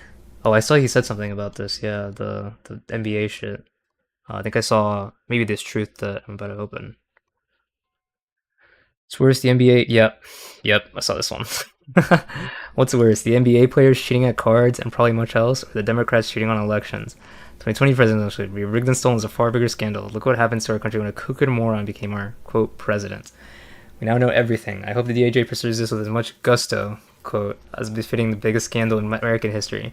If not, it will happen again, including the upcoming midterms. No mail-in or early voting. Yes to voter ID. So he's just saying no mail-in or early voting. Interesting how he's sending people to voting places then. Watch how totally dishonest a California prop vote is. Dishonest? Millions of ballots being shipped. So he's already alleging that the Prop 50 in California is going to be rigged, and he's sending the DOJ to, quote, do oversight in these elections. Oh, curious. Get smart Republicans before it's too late. Yeah, this guy is just... He's not off his rocker. He knows that this is a lie. They are trying to rig the elections in like California right now. That's gonna happen in a couple of weeks. Jesus, already setting the midterms a rig narrative. Yeah, he's a year in advance. He's doing the midterms, and he's already doing the California Prop 50 vote. Jesus. Also, he did a Tylenol rant today. Oh boy. Can't tell if you mean a rant about Tylenol or a rant that sounds retarded. Because at this point, pregnant women, don't use Tylenol unless absolutely necessary. Don't give Tylenol to your, all caps, don't give Tylenol to your young children for virtually any reason. Break up the MMR shot into 3 totally separate shots, not mixed. Take chicken pea shot separately. Take hepatitis B shot at 12 years old or older. And importantly, take vaccine in 5 separate medical visits. President DJT. Okay, I will kindly not listen to this at all because Trump is not a doctor. And he's taking this from RFK or Dr. Oz, and they're quacks too, so yep, simple. Actually, both. Yeah, this is both, actually. This is... I might have taken an extra dose of Tylenol before writing this, because that's how it sounds. Donald, all caps Trump, pretty much. Yep, President DJT. Thank you for your attention to this matter. Fucking retard. Yep, for those who don't know, don't listen to him. You should give Tylenol to all of your young children as much as possible for any reason. Do not break up the MMR shot into 3 totally separate shots. It's done that way for a reason. Do not take the chickenpox shot separately. Your child will get chickenpox. Do not take the hepatitis B shot at 12 years old. Take it when it's recommended by your doctor so that your kid doesn't get hepatitis B. And take vaccine advice over medical visits. No, take your vaccines, kids. The most recent truth was talking about no Malaysia and Thailand war because of him. Yeah, I'm sure it was all because of Trump. So right. He's just so right. No, you're right, Nero. When he's right, he's right. Sure, it was just Trump that stopped that war that everybody knew was about to happen. You guys remember hearing about the Thailand-Malaysia war, right? Jesus. Let's finish this Hutch vid. Perhaps I've been unclear. I think it would be totally reasonable for you to think that I have a very high opinion of Trump voters, and that's my bad for not clarifying that before. Boy, oh boy, should I have been more creative and open about my amazing bait Trump voters. Amazing. Because I never talk about how utterly fucking insane the Republican Party is, and how it's just basically one giant cult, and how they're all, basically insane. I've never heard him talk about it. Completely unredeemable and unsalvageable, both as individual human beings and as a political party and a broader movement moving forward. I've certainly never talked about how the movement has devolved into a fascistic cult of personality that is currently at the whims of. Pretty sure he never has. I haven't heard that. That is utterly corrupt and visibly declining in a way that is similar to Joe Biden. Surely I could have done more to Biden. make that position more clear in the past, and I will be sure to talk about that more in the future. My complaint about Democratic Party voters is like, I know that you're better than this. And my complaint about MAGA voters is, yeah, no, that makes sense. Yeah, that tracks. What does that bumper sticker say? Yeah, no. Yeah, I fully expect that from you. That's the difference, I wonder what political ideology allowed for the electorate to turn out like this. Does it rhyme with schmeobibleralism? It does. That's interesting. Because Joe Biden was the least neoliberal, he broke 40 years of precedent. It was neoliberal. You goddamn motherfucker. Joe Biden broke 40 years of strong neoliberal precedent that governed 6 different administrations before he came along. And he broke precedent and moved away, not entirely away, but he moved away from neoliberal governance. And this ice cannot climb this? Oh, that's what's happening. You fucking Judas. You stabbed him with a knife on the Senate floor. You gave him up to Pontius Pilate. Guess what, motherfucker? Neoliberalism stock going way up again. Now's the time to get in. Now's the time to invest. All in. I'm all in on neoliberalism. Neoliberalism is coming back in a big way in the Democratic Party. I can fucking guarantee you that. This is a bad thing, isn't it? It's just really unlikely that we're going to get another president like Biden anytime soon. What's the conversation happening right now, in all these Democratic think tanks about how to get the party back on its feet, We're all hearing the same thing. They're all saying the same thing. In a nutshell, they're all saying, stop letting the fringes of the party shape campaigns in such a direct way. That's what they're saying. They're all saying, move closer to the center. Stop trying to placate. That approach worked well in November. It's up to the voters, bro. Joe Biden gave you a glimpse at an alternative vision to neoliberalism. He tried. And, he was basically chased out of the party with fucking pitchforks. Because he wasn't. He was old as fuck. He was too old, and he wasn't left enough. Okay, here's what the party is gonna do. Oh, they're gonna do this thing, or they're gonna do that thing. It's all just a collective one thing. They're gonna choose to not do this and do this and da. The voters are gonna decide what kind of candidates advance through the primaries, and then after those primary contests, there's gonna be general we'll see what happens. Contests, and if they win the general, that's who the voters picked. That will determine the makeup of the party and the direction of the party. Yeah. The voters will tell the politicians how to run. And if the voters say, we want leftist populist slop, then that's what they'll do, I guess. The voters tell them, we want moderate, we want to shift to the right, then that's what'll happen. You gotta get the Democratic Party to do this thing. And it's you have a way to do that. Instead of shouting at Jeffries and Chuck Schumer, you have a way to do that. Go out there and use your vote. People that you think will bring about that change. There was a poll that came out. They say everybody always talks about vote with your wallet. No, vote with your vote, bro. That's how you're supposed to do it. You just vote with your vote. yesterday that since the shutdown began, approval of Democrats by Democrats has risen dramatically. Right, it was like something in the 30s. Now it's in like the high 50s. Based. That's good. I fucking told you That's was gonna good. happen. By the way, let me just crash out again. I fucking told you Oh, guys. yes. How many months did these snarky goddamn fucking far lefties come into my chat and they're like, look at Democratic Party approval, look at approvals in the toilet. Got to clear house and just get rid of everybody and just elect So 350 true. Marconis. I told you, watch those numbers. They're gonna go up. I promise you. And I here we promise are. you, they're gonna go up. I fucking told you that was gonna happen. So there's just a bunch of people out there, Democrats, who are desperate to see their leaders put up a fight, and just seeing Democrats being willing to hang together and say, no, we're drawing the line in What's healthcare. A lot of that? bad shit going on. A lot of stuff that's wrong. Dude. A lot of ways in which we need to fight back. A lot of reasons to not fund this government. But we're going to draw the line in healthcare. We're going to make that our fight. We're going to pick that fight. And we're going to take it to its end. We're going to hang together. That's impressive. They've done it. Probably better than I think a lot of people hope for in terms of the politics of it. And it's led people to say, okay, Bye now. all right, they're willing to do that. That doesn't solve everything. There's a lot of problems. But it tells you that there's that like Democrats are willing to listen and say, hey, they'll respond, right? Like, you're willing to fight, we'll have your back, right? That's a good sign. You know, there's I think I can't remember who it was, but there was a question on about who represents the future of the Democratic Party. Is it Abigail Spamberger or is it Zohran Mamdani, right? And the answer is yes. Both. Yeah, that's a good answer. Yes. That's the answer to that question. Yes. True. You're never gonna have a Democratic Party that is ideologically homogenous. It's just not gonna happen. Not gonna fucking We're happen. the you Big guys. Ten party. People are like, we want this takeover. No. You're not gonna take it over. You like the whole point of the fucking Democratic Party is like, we're all in that tent. They're just like the moderates are not gonna make the progressives like more moderate, probably. Probably. And the progressives are probably not going to make the moderates like a lot more progressive. Maybe a little bit of movement one way or the other on this issue or that issue or whatever. But like it's a big tent party, and there's going to be fucking different voters. And would you be in a foxhole with Donald Trump? Oh, that was it? Okay. Based. Is there something else to watch before this? Because it's like a fucking hour and a half thing. Airtight's live. What's Airtight talking about? None of this is that bad. Like, it's just like, this is like nothing. This is like literally nothing. Talking about. Okay, she like chuckles at people being mean to him. Maybe participates. They're definitely being mean. They're definitely being mean. Yeah?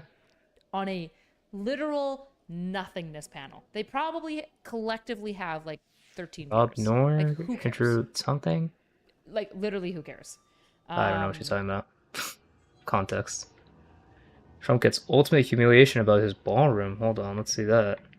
What are we talking about there? What else do we got? Anybody else? Oh, Raging Tomato? Oh, I almost went on Raging Tomato. Someone invited me to, like, be on their team. It was like supposed to be a 2v2, but I didn't end up doing it. Seems like they do a lot of debates. Andrew Wilson's ex-mod or something, some tomato lead, yeah, Raging Tomato. I'm pretty sure it's its own channel, right? But like I think it is a woman, but she like hosts debates a lot or whatever the fuck. Like that's the whole thing with the channel. They just do debates. Yeah. Speaking of which, gonna have a good eCourt episode coming up soon. Okay. TM. The contestants, the actual like debate participants, okay. We got the participants logged in. Okay, we're still figuring out scheduling and everything, but pretty sure we've got contestants loaded, okay, so I don't know if I'm gonna announce exactly who it is yet, but be on the lookout, okay? Stay tuned. Make sure you watch the eCourt with me and Kafka Esquire, okay? Some good shit. Okay, let me see. What's the ultimate humiliation about the ballroom? I was gonna say, because this is like an hour 30-minute video and it's already almost 11:30. I don't know if I'm not gonna probably be live till like midnight, so like 40 more minutes or whatever. So I do want to get some sleep, go to sleep early. So yeah, let's see what's the ultimate humiliation about the new ballroom. Joe Walsh said this. I'm going to read you part of it. Quote, I will repeat this every single day for the next 3 years. Any Democrat running for president in 2028 must pledge to immediately tear down, bulldoze, demolish Trump's ballroom and fully restore You know what? the East Wing. Based. Is that overstated, or would you agree with that? That any I'm with Democrat that. who becomes the next president, could see- if and I when could that see were it. to happen, they should tear down whatever changes Trump makes. No, I think to really mess with him, just name it the Barack Obama ballroom, and I think that'll take care of half the problem. So don't Holy tear it down. base. Don't More make importantly, changes. this is a distraction. First of all, he should not have done that. It's I mean, that is also true. Number two, where is the president? He's focusing on the ballroom. He's focused on everything, but he's not focused on what's happening right now. Inflation's still high. People can't buy what they need to buy. Energy's still high. Yep. We have tariff wars that are being caused because he feels. Rin vs. Jader debate how movie nights are bold pick. That would be sick, but no. I probably shouldn't just be confirming guesses, but no, it will not be that. But we would absolutely host that. I'm sure it'd be fun. Icky. He feels Jesus. bad about someone talking bad about him in a commercial. The conductor And debates inflation's on off the fucking from E-Court. Americans, and that's what he cares about. This is Marie Antoinette talking about let them eat cake while Americans are struggling right now. Sick. So what I would like for him to do is to focus on this to make sure that we can actually get Sure, there'd costs be down, no people drama actually around make, that. a good standard of living right now and be able to pay what they need to survive instead of him focusing on all these little projects which aren't really bringing anything to help everyday Americans. Like I'm sure many of you, I watched Trump desecrate the East Wing of the White House and felt that the ease with which he could destroy a longstanding symbol of this country was gross. I'm also a realist, though, and I understand that even for as petty as I want his Democratic successor to be, the reality is that that ballroom is likely here to stay. But I really Probably. do think that Senator Gallego is right in saying Like, it realistically, it probably won't be destroyed by the next whoever comes in, but somebody said they were going to do it. I wouldn't be mad. That's all. that the simplest solution possible is to simply undermine his fragile ego and rename it after Barack Obama. Hell, maybe even name it the Barack Obama Emmy and Nobel Prize winning ballroom. It's A, cheaper than knocking the whole thing down, and B, would actually be more effective at destroying Trump's Fabergé egg. Like, I would not be mad if the next person to come in just fucking literally just rebuilds the East Wing as it was, you know? What is that email? Something 7? Or is that not Dirk? Fish Molly 7. Huh. I don't think I've seen that before. It's a good one, I guess. It's a fish for sure.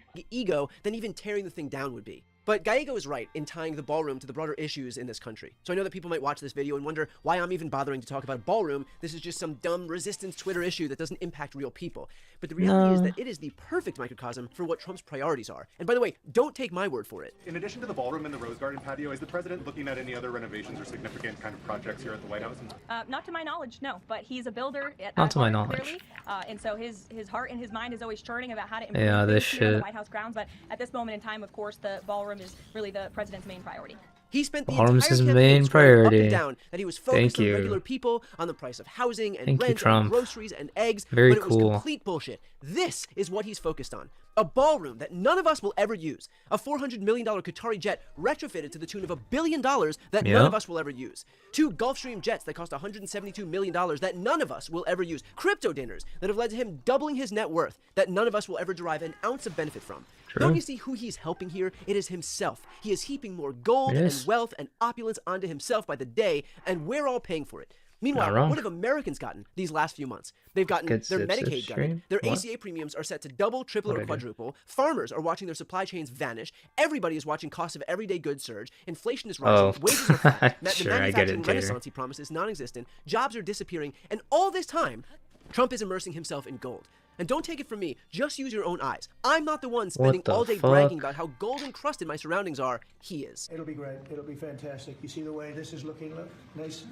I can't tell you how much I It's the head I have a parody of by the King Newsom. Newsom was right about everything. It had to be representative. When we took it over, it was dirty, not clean. I immediately changed the chair and had this beautiful desk. Fuck, I wasn't paying attention. How do I solve this puzzle? Just Dungeon?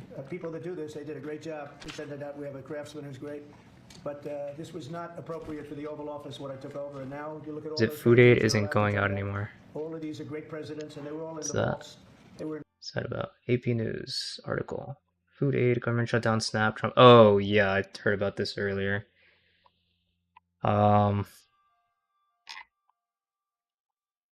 Let's see. Trump administration post notice that no federal food aid will go out November 1st. Yeah, pretty sure snap, right? US DOA is supposed to notice on its website saying federal food aid will not go out November 1st, raising a stake for families. This comes after they said it would not tap $5 billion in contingency funds to keep SNAP alive through flowing into November. About 1 in 8 Americans buy groceries using SNAP. Bottom line, the well has run dry. at this time there will be no benefits issued November 1st. We were pushing an inflection point for Senate Democrats. No, we're pushing an inflection point for Senate Republicans because the Republicans are the people who are getting blamed for the shutdown, not Democrats, because the blame is on them. And like they said, they have $5 billion in contingency funds, but they aren't tapping them. So now the longest shutdown on record. Yep, October 1st, we are 26 days into second longest on record. Okay, because the last one was also under Trump, which was 35 days, I believe. Yeah, administration blames Democrats, even though Republicans are the ones in power. So no. What else is going on? Is that just it? It's just cooked. Senator Chris Murphy, who's based, accused Republicans and Trump of not agreeing to negotiate. The reality is, if they sat down to try to negotiate, we'd probably come up with something pretty quickly. Said Sunday on CNN State of the Union, we could open up the government on Tuesday or Wednesday and there wouldn't be any crisis in the food stamp program. It's true.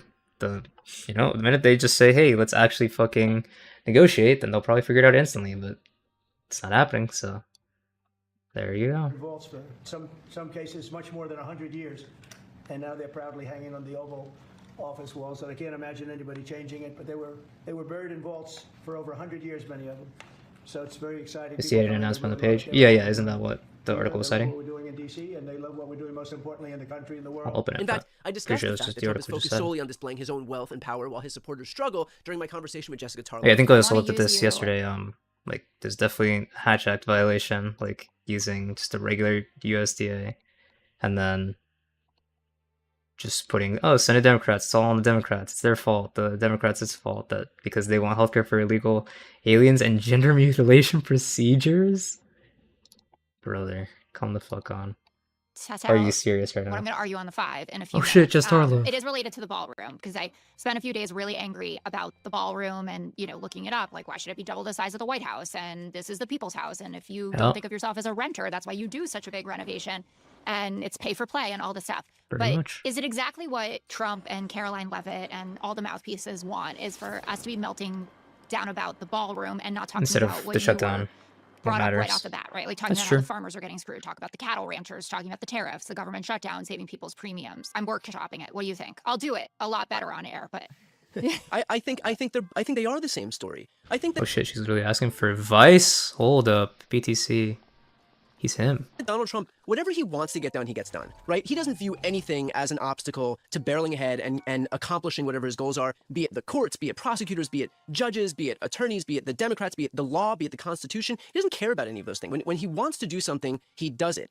And the fact is that we're seeing where his priorities lie when he builds himself a $200 million ballroom, when he buys, uses taxpayer funds to retrofit a $400 million jet from Qatar, when he buys Kristi Noem $170 million worth of Gulf Streams, when he decks out the Oval Office in gold leafing. Like those things get done because those are his priorities, which underscore the fact that what is not getting done is because he just doesn't care. Okay. The fact that farmers are getting screwed right now is because he doesn't care about those farmers. The fact that Yep. Americans are going to see healthcare. Bro, the fucking beef farmer guy from the penguin debate that Destiny did, that guy is... they fell for it again. The fucking farmers fell for it again. And he's fucking buying Argentinian beef and, whatever the fuck. And yeah, get fucked. Losers. They shouldn't have fucking voted for him. Like everyone was telling you. But there you go. I saw somebody, I think maybe on the subreddit or something, somebody said that he hasn't said anything about this except he retweeted something of like, President Trump, please, you need to save the farmers or to like, yeah, good one, bro. Vote for it again.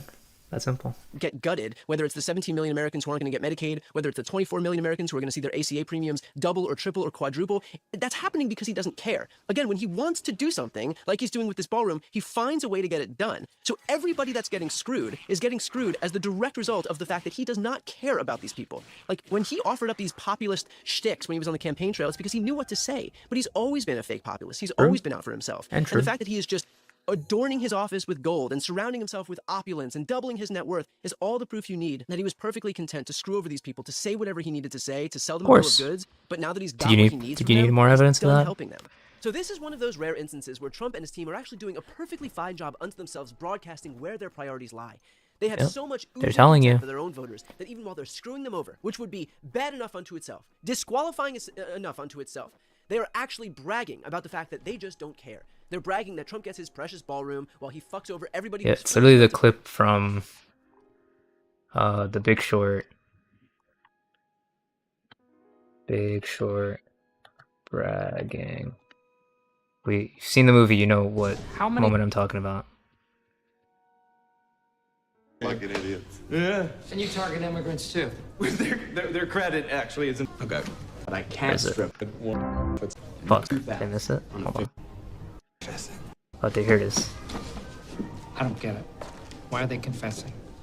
They're not confessing. They're bragging. Yep. Like, every time these guys open their mouths, Carolyn Levitt says something, JD Vance, like, JD Vance literally admitted before the election that the fucking cats and dogs thing was a lie. Like, he just said it outright, that, oh, if we need to make shit up, then we'll do so, so that we can have the American people talking about the issues or whatever the fuck. Like, they will just admit that they are full of shit, and they will brag about it, and it doesn't affect them. And it really is literally that simple. Okay. To believe him as he pretended to be a populist. So the next time you think for even a second that Trump cares about anyone but himself, just remember. Of course, the ballroom is really the president's main priority. Exactly. Exactly. Alright, I can't watch the Jubilee thing tonight. There's not enough time. So let's find something else. Fox and cat standoff. What the hell? They're standing off? Whoa. The fuck? Who's gonna win? Alright, everybody put your bets. Who's winning, the cat or the fox? Who's winning it? I got the cat on this one. I think he's got it.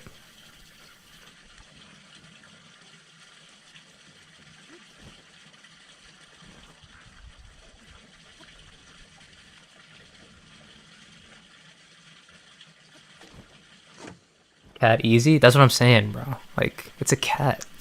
Obviously it's gonna win this. I believe. No bitch ass fox is gonna show this guy up.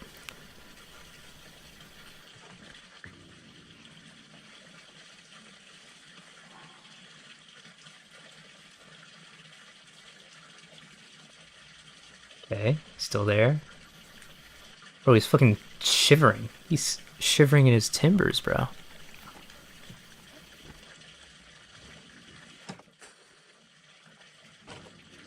He knows he's cooked.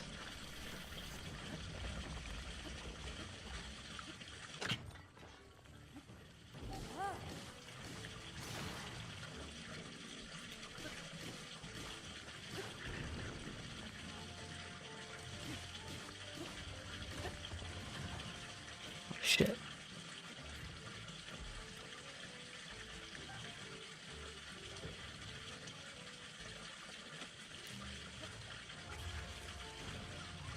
Guy, did he drop anything? Okay, an amber. Sure, I'll take a piece of amber. Jubilee parody? I'll take a look at that in a second, Elmer, once we're done with the standoff.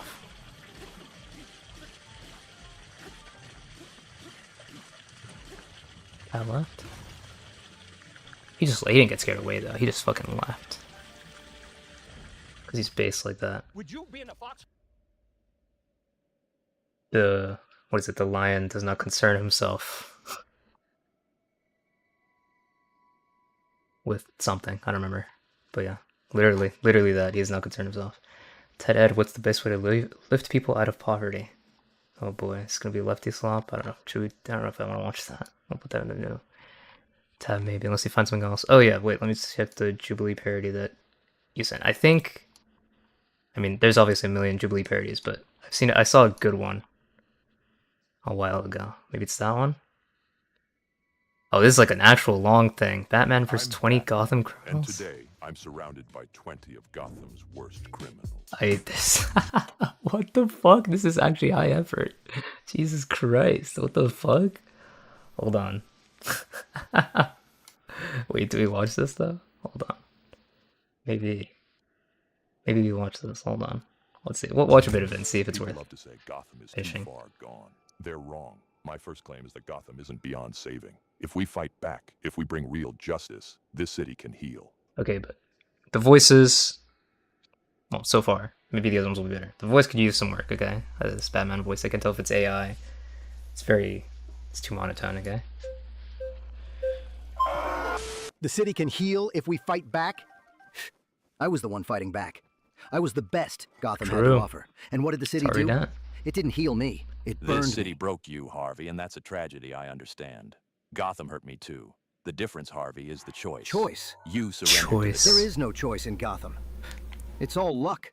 You think you forged your will? Fact check. Philosophically determines what a greater choices are shaped by chance experience. That doesn't deny personal responsibility. Same is technically half true, which in fairness makes perfect sense coming from him. Wait a minute. They're right though. You Hold were on. chosen, same as me. We are just two random outcomes of the same toss. You're right, Harvey. Luck's impartial, but impartial isn't justice. Justice Oh, isn't shit. blind to who we are or what we've done. Justice can be twisted. It always ends up serving one side. Your coin doesn't care if a man's guilty or broken. It True. just lands. Luck doesn't play favorites. With chance, half the criminals get what they deserve. Half the wealth finds its way back to the people. Maybe half the shit. system stays corrupt. Recent data shows Gotham's police corruption levels are indeed split 50-50. Half work for criminals, half are criminals. True. But at least it's honest about Probably it. true. And that's still better than your justice Gotham's ever cops did. are famously Pretending corrupt. You care about this city. You're not fighting for Shit, fairness. true. You're taking revenge. You failed to fix Gotham, so you Well, says you, but decided to punish it instead. I didn't choose. It was luck. It was fate. You think that leaving everything to luck takes away the guilt. That if the coin decides, you don't have to. But that's the lie, Harvey. You can't True. escape choice. Even when you flip your coin, you're choosing to do it. The same way we can't escape luck. Oh shit, we hold can't on. escape Let him cook. choice. My second claim is this. Justice doesn't need killing. I've seen what revenge looks like from both sides, and it never heals. Okay, we get it, bro. We get it. Batman doesn't kill. Alright. If we answer murder with murder, we become the very thing we fight. If you kill the killer, you're no That's better us. than them. Oh shit, they got the Red Hood to argue this one. Oh ever get shit, tired hold of- on. Wait, this is high effort. That line? Or do you just record it once and play it back every time Oh, someone dies because you didn't pull the shit. trigger? If I got Burn. $1 every time that happened, I'd be richer than you, Bruce. You think ending a life makes the Whoa, just fucking doxing him by calling him Bruce in front of all the supervillains? The fuck? What are you doing, man? Jason, what are we doing here? world cleaner? You think it erases what they've done? No, it just stops them from doing it again. You kill one murderer, and tomorrow there's another. Maybe worse. I've seen where that road goes. You start thinking. Batman's no-kill policy is well documented. Wayne Enterprise, however, appears exempt from it with overseas subsidiaries linked to fatal factory accidents, child labor, pollution-driven wildlife deaths. Company leadership maintains that while Batman swore never to kill, Wayne Enterprises swore to maximize shareholder value. You're telling me Wayne Enterprises uses child labor? That's so surprising to me. Could never have guessed that. Every death you cause balances some imaginary scale. That's not justice, Jason. That's delusion. You know what's funny, Bats? You call it your one rule, the sacred line you won't cross. But that rule, it breaks itself. Every time you drag some psycho back to Arkham just so he can escape again, someone else ends up in a body bag. Oh shit. Statistics prove that eliminating killers does in fact reduce future killing. It's true. However, Red Hood's participation in this strategy is statistically balanced the numbers back to zero. Okay, base. You don't pull the trigger, sure, but the gun still goes off. True. And you just stand there, He's right though. pretending your hands Hold are on. clean, while Gotham bleeds for your Batman vs. the morale. Punisher, who wins? Before you ever have to understand it. It's a shortcut that pretends to be justice, but it's not. You're not doing this to save people, Jason. You're doing it because it's easy. And it works. You keep swinging that stick hoping they'll learn their lesson. I give them a bullet and make sure they don't forget it. Okay, now they're just stealing the fucking Daredevil vs. Punisher argument from Daredevil Season 2. Alright, good one, bro. At least say your source, buddy. You talk about hard choices. Are you beat up criminals, they're on the street the next week. I deal with them, I put them in the ground. Something like that. But I live them. What a fucking Don't thing. ever think I'm softer than That you. shit goes so I'm hard. harder What a than great you'll ever episode. be.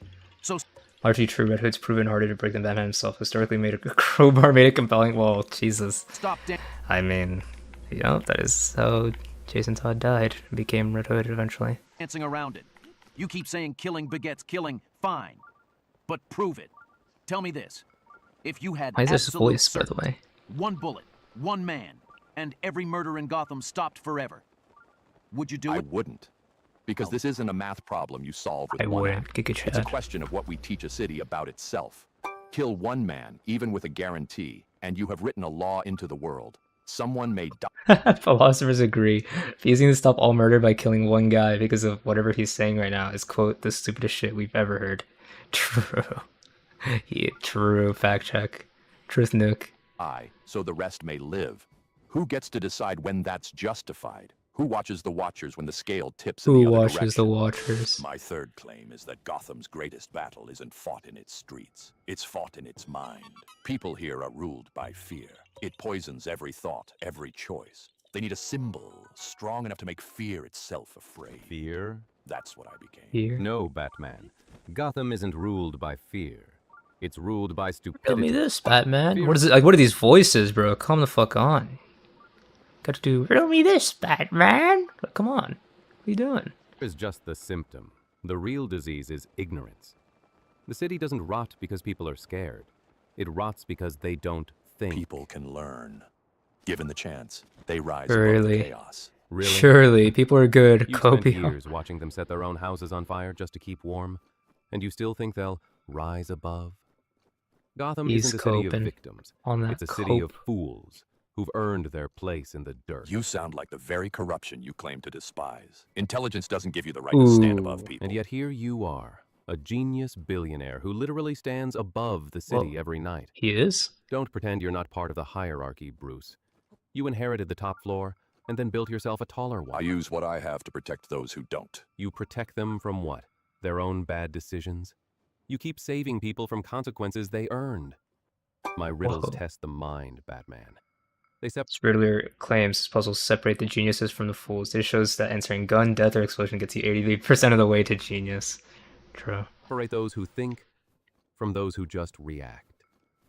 You patch leaks in a sinking ship and call it heroism. But you never ask why the ship keeps sinking. I'll tell you why. Because the passengers can't stop drilling holes. You think intelligence is an excuse to stop caring. You think Gotham's chaos comes from lack of intellect. It doesn't. It comes from greed, desperation, Oh, power, shit. all the same vices you drown in. And all of them require stupidity Oh, to survive. shit. You're forgetting that empathy is intelligence too. The ability to understand beyond yourself. Empathy is the mind's worst distraction. You mistake cynicism for insight. Gotham isn't stupid. Ooh. It's lost, and lost things can be found. There is nothing this city needs more than a symbol. And Feel I strong, am man. that symbol. Not Batman claims Gotham citizens need a symbol. However, socioeconomic data primarily suggests that they primarily need stable employment, affordable housing, access to basic healthcare. Hope remains statistically less effective than public policy. True. because I'm smarter or richer or stronger, but because I stand for something every broken mind in this city still remembers how to feel. Hope. Wow. Then riddle me this, Hope. Batman. If the city can be Riddle me found, this, man. He said the why does it thing. He need said a the detective thing. to No keep way. looking? Because Gotham doesn't think. Then I'll keep fighting until it does. The problem with you, Batman, is that you want to save people who don't want to be saved. Gotham's Oh, not shit. a city of criminals. It's a city of survivors. Everyone down here's just doing what they have to. What you call crime is actually ambition. They don't want your justice. They want a chance to crawl out of the mud in the only way they know how. I've seen enough of this city to know people aren't born bad. It's the weight of their world that twists Oh. them. But deep down, True. they still remember what's right. I've seen that spark. I People know are these born people. good. Know nothing about these people. You, a billionaire with a guilty conscience. You were born above the gutter. I know crawled more than you through think. The people want something greater than comfort. They want order. Something Order? that reminds For a them city that even like in Gotham? The only kind of order these animals understand is what you would call organized. Animals. Says the penguin, bro. Good one. Which, in case you haven't noticed, is exactly what I'm trying to do. Nothing poisons Gotham more than the empire you're trying to build. And yet that same poison feeds more families than your And government yet. ever did. My kind of business gives people purpose, power, pay. I've done more for this city's poor than your justice ever could. My Wow. way may be dirty, but at least it plays by the rules of nature.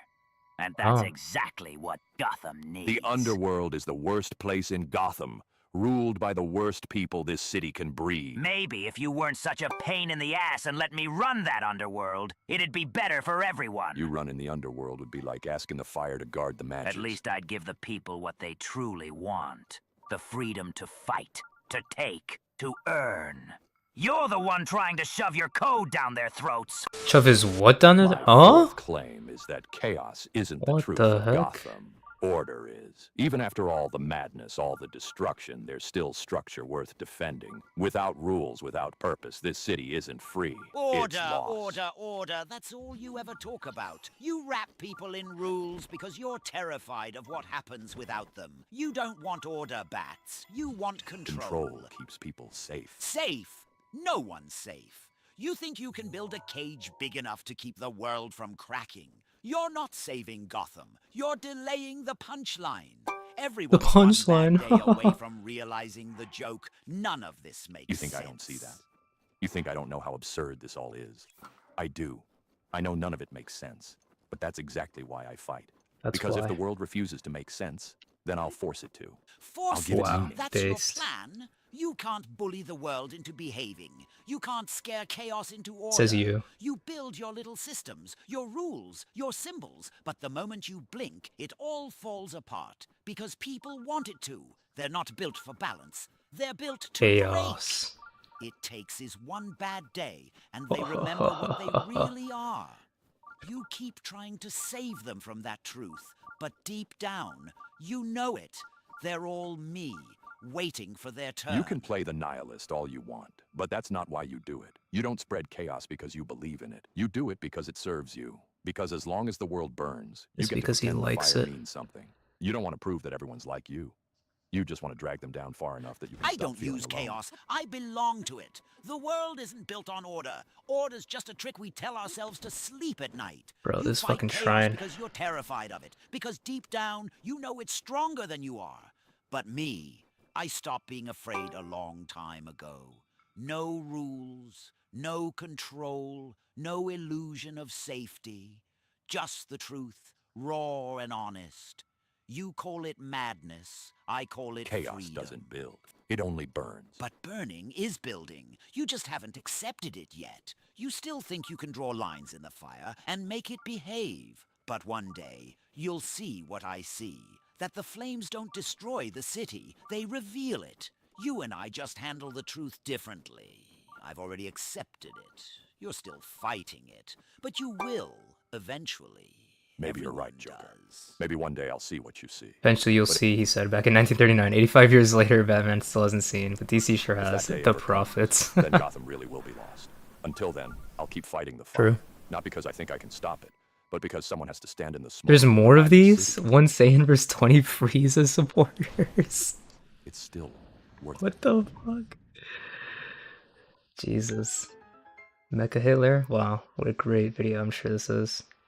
The Emeru thing. Oh, so you uploaded it? Nice. Is there any Emeru drama updates? Anything else go on with that shit? Anybody know? Anybody else fucking start leaking shit or something? I don't know. I think I saw a good parody, to be honest. Yeah, it was good.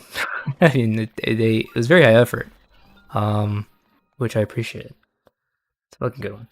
I saw that Kyuko did like said something about Mizkif. It seemed kind of, I don't know how to spell this shit.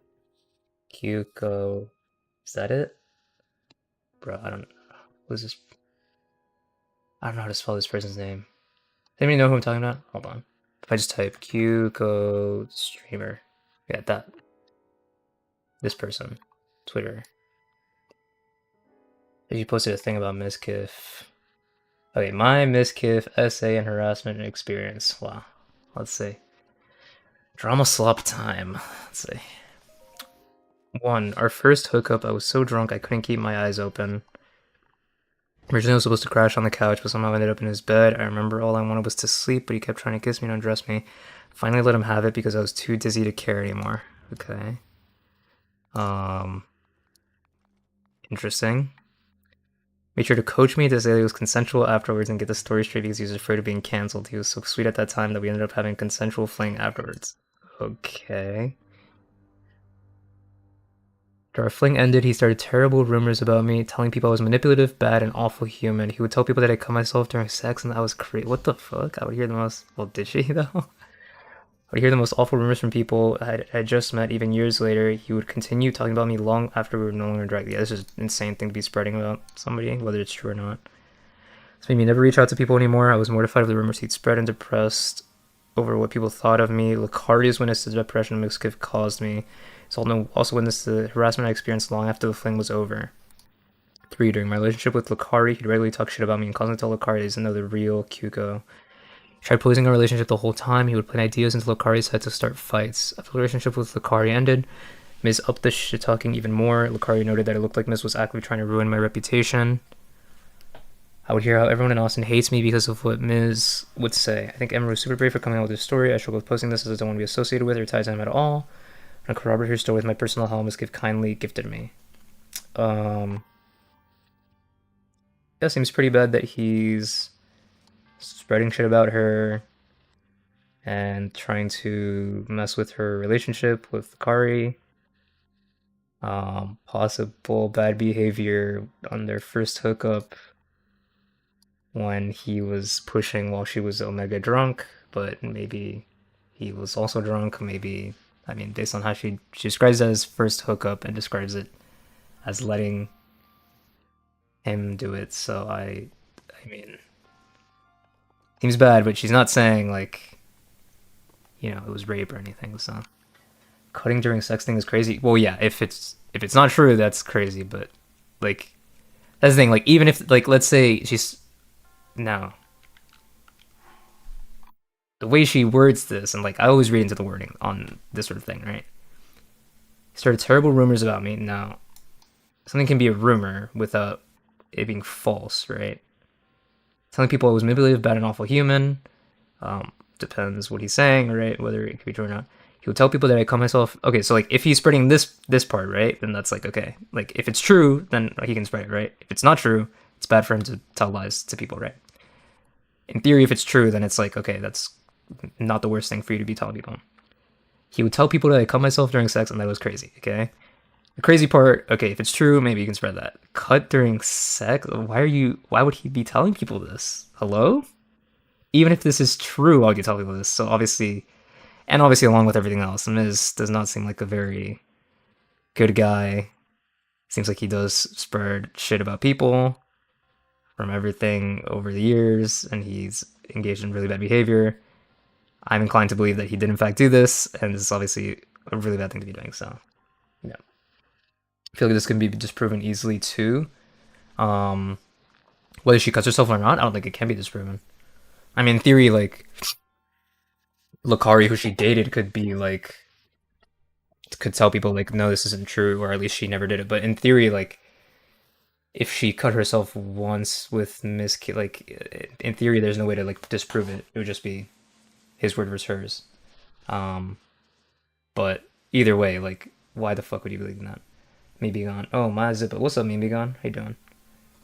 Is Mizzy done and not just on Twitch? I mean, maybe this time he's done. Maybe not just on Twitch. Who the fuck knows?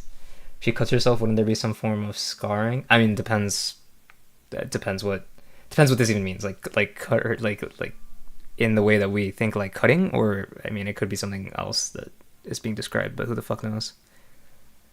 But in theory, yeah, she could show. Well, but also it could also be true that she has cutting scars because she has cut before, and so therefore she couldn't just disprove it that way because she does have cutting scars, right? So who the fuck knows?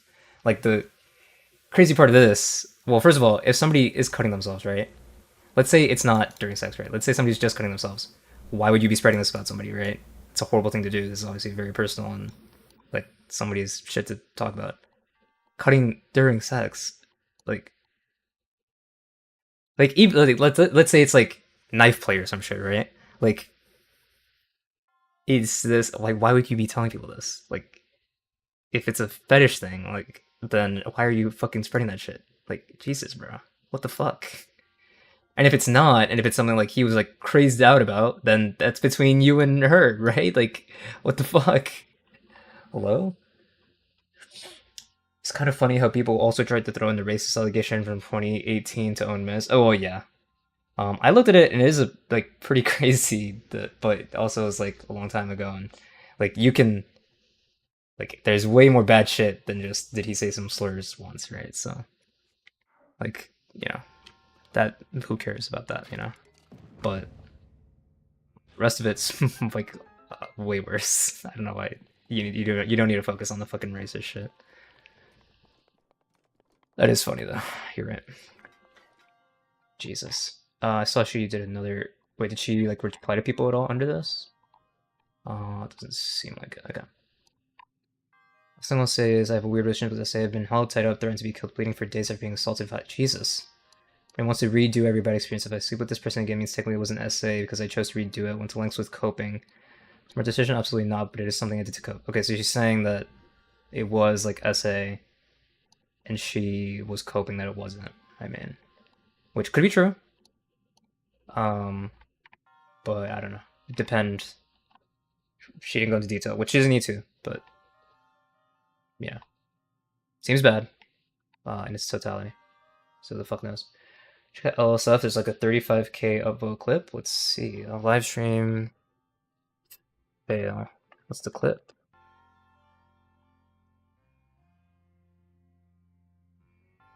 Imran's husband Nick shows up as his son's dog Kaya Twitch.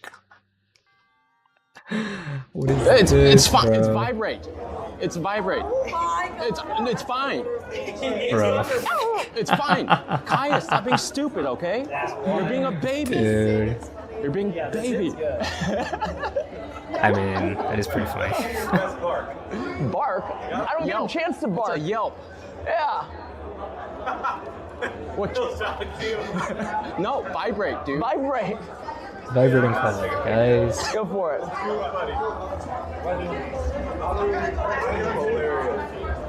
Why? Like, this is...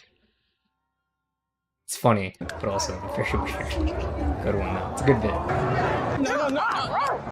Just I think we walking have to. around with a leash. Oh, shit. What if we Face. posed right there? I think we have to. Quite join request to end animal you need to get cruelty. What is this? Oh my god. What is this clip?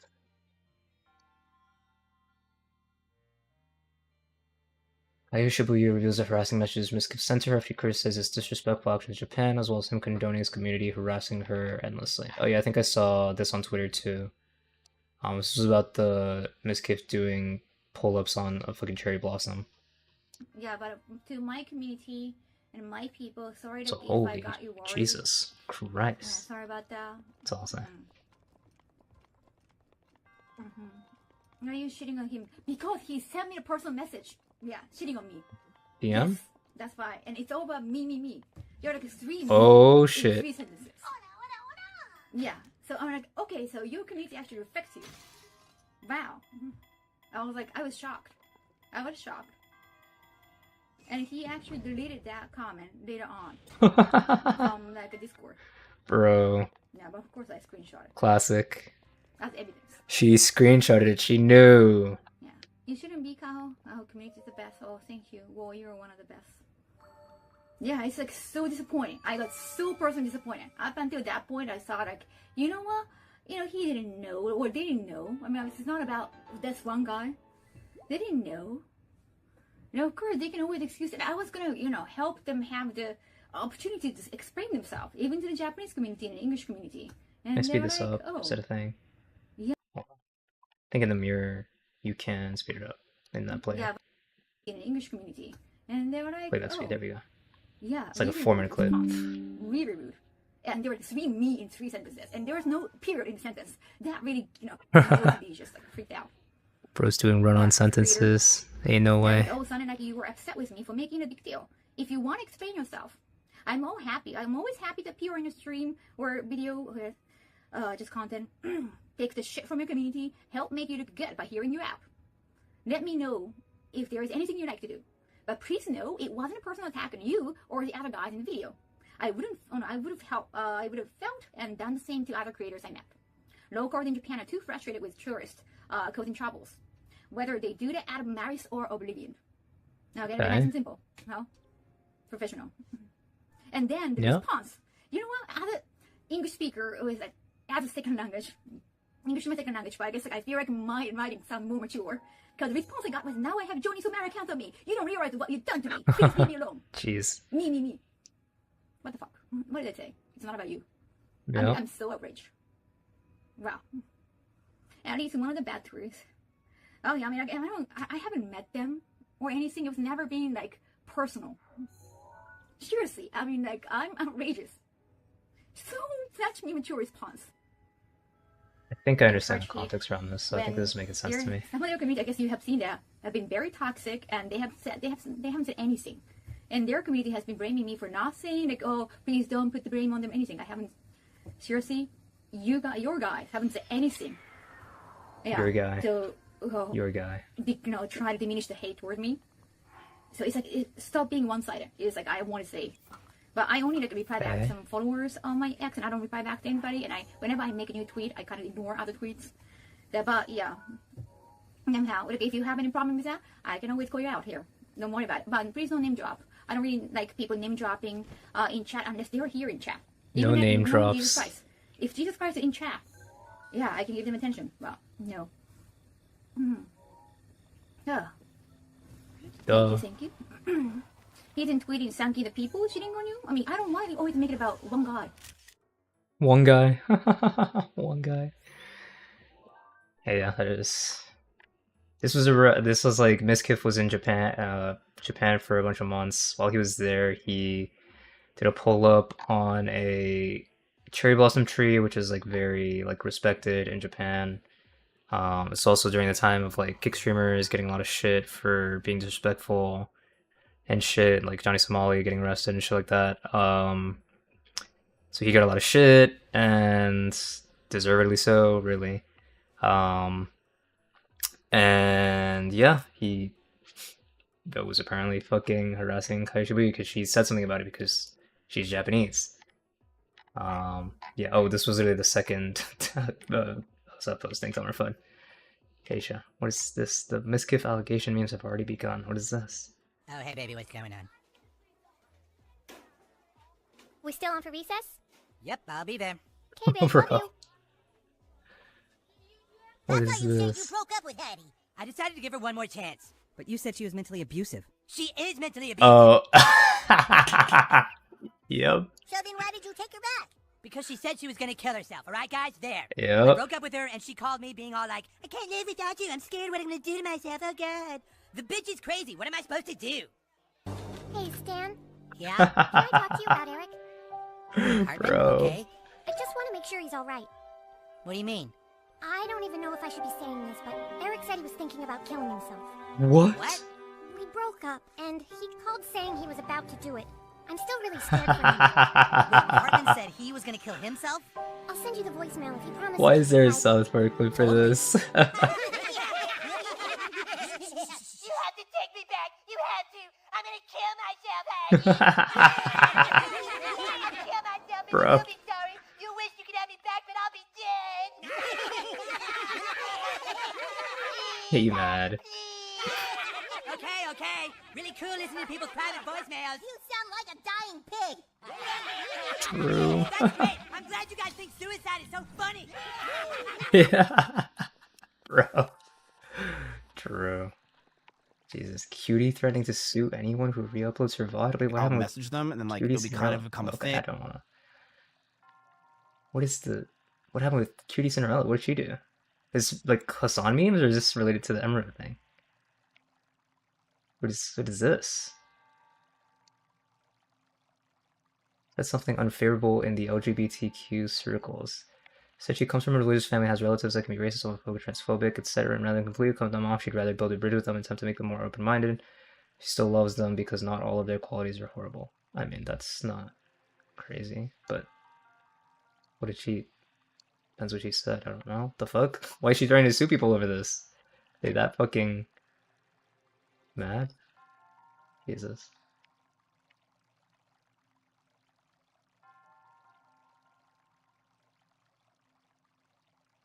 Tells up on. What is this? Miss deletes messages. What's this? Oh boy.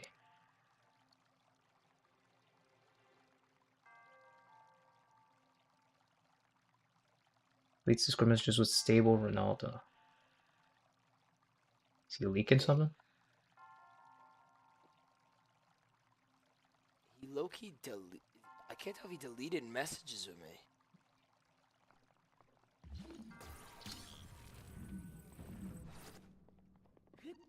me. Can't tell. Is he? Is he doing it? Like the Phase crew? I'm talking to myself in these messages. Did he redact? Did he redact.dev everything? Did he do it? Just redact.dev his whole account? I mean, if so, based, I guess. But somebody gotta ask Dan. Somebody ask Dan. Did he use redact.dev? How am I talking to myself in these messages?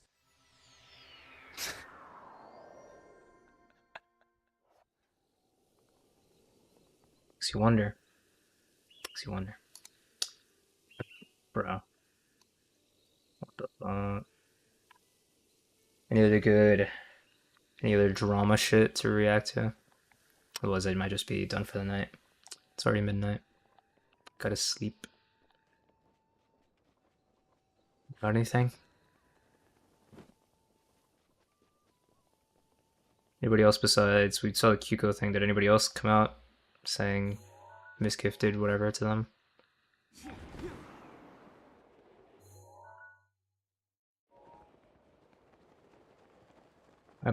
True. Anyone else got something? Waiting. Waiting.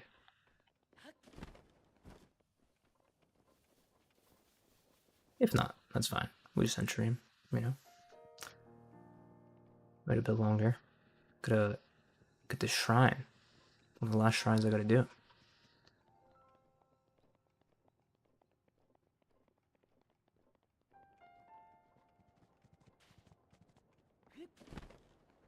Let's see.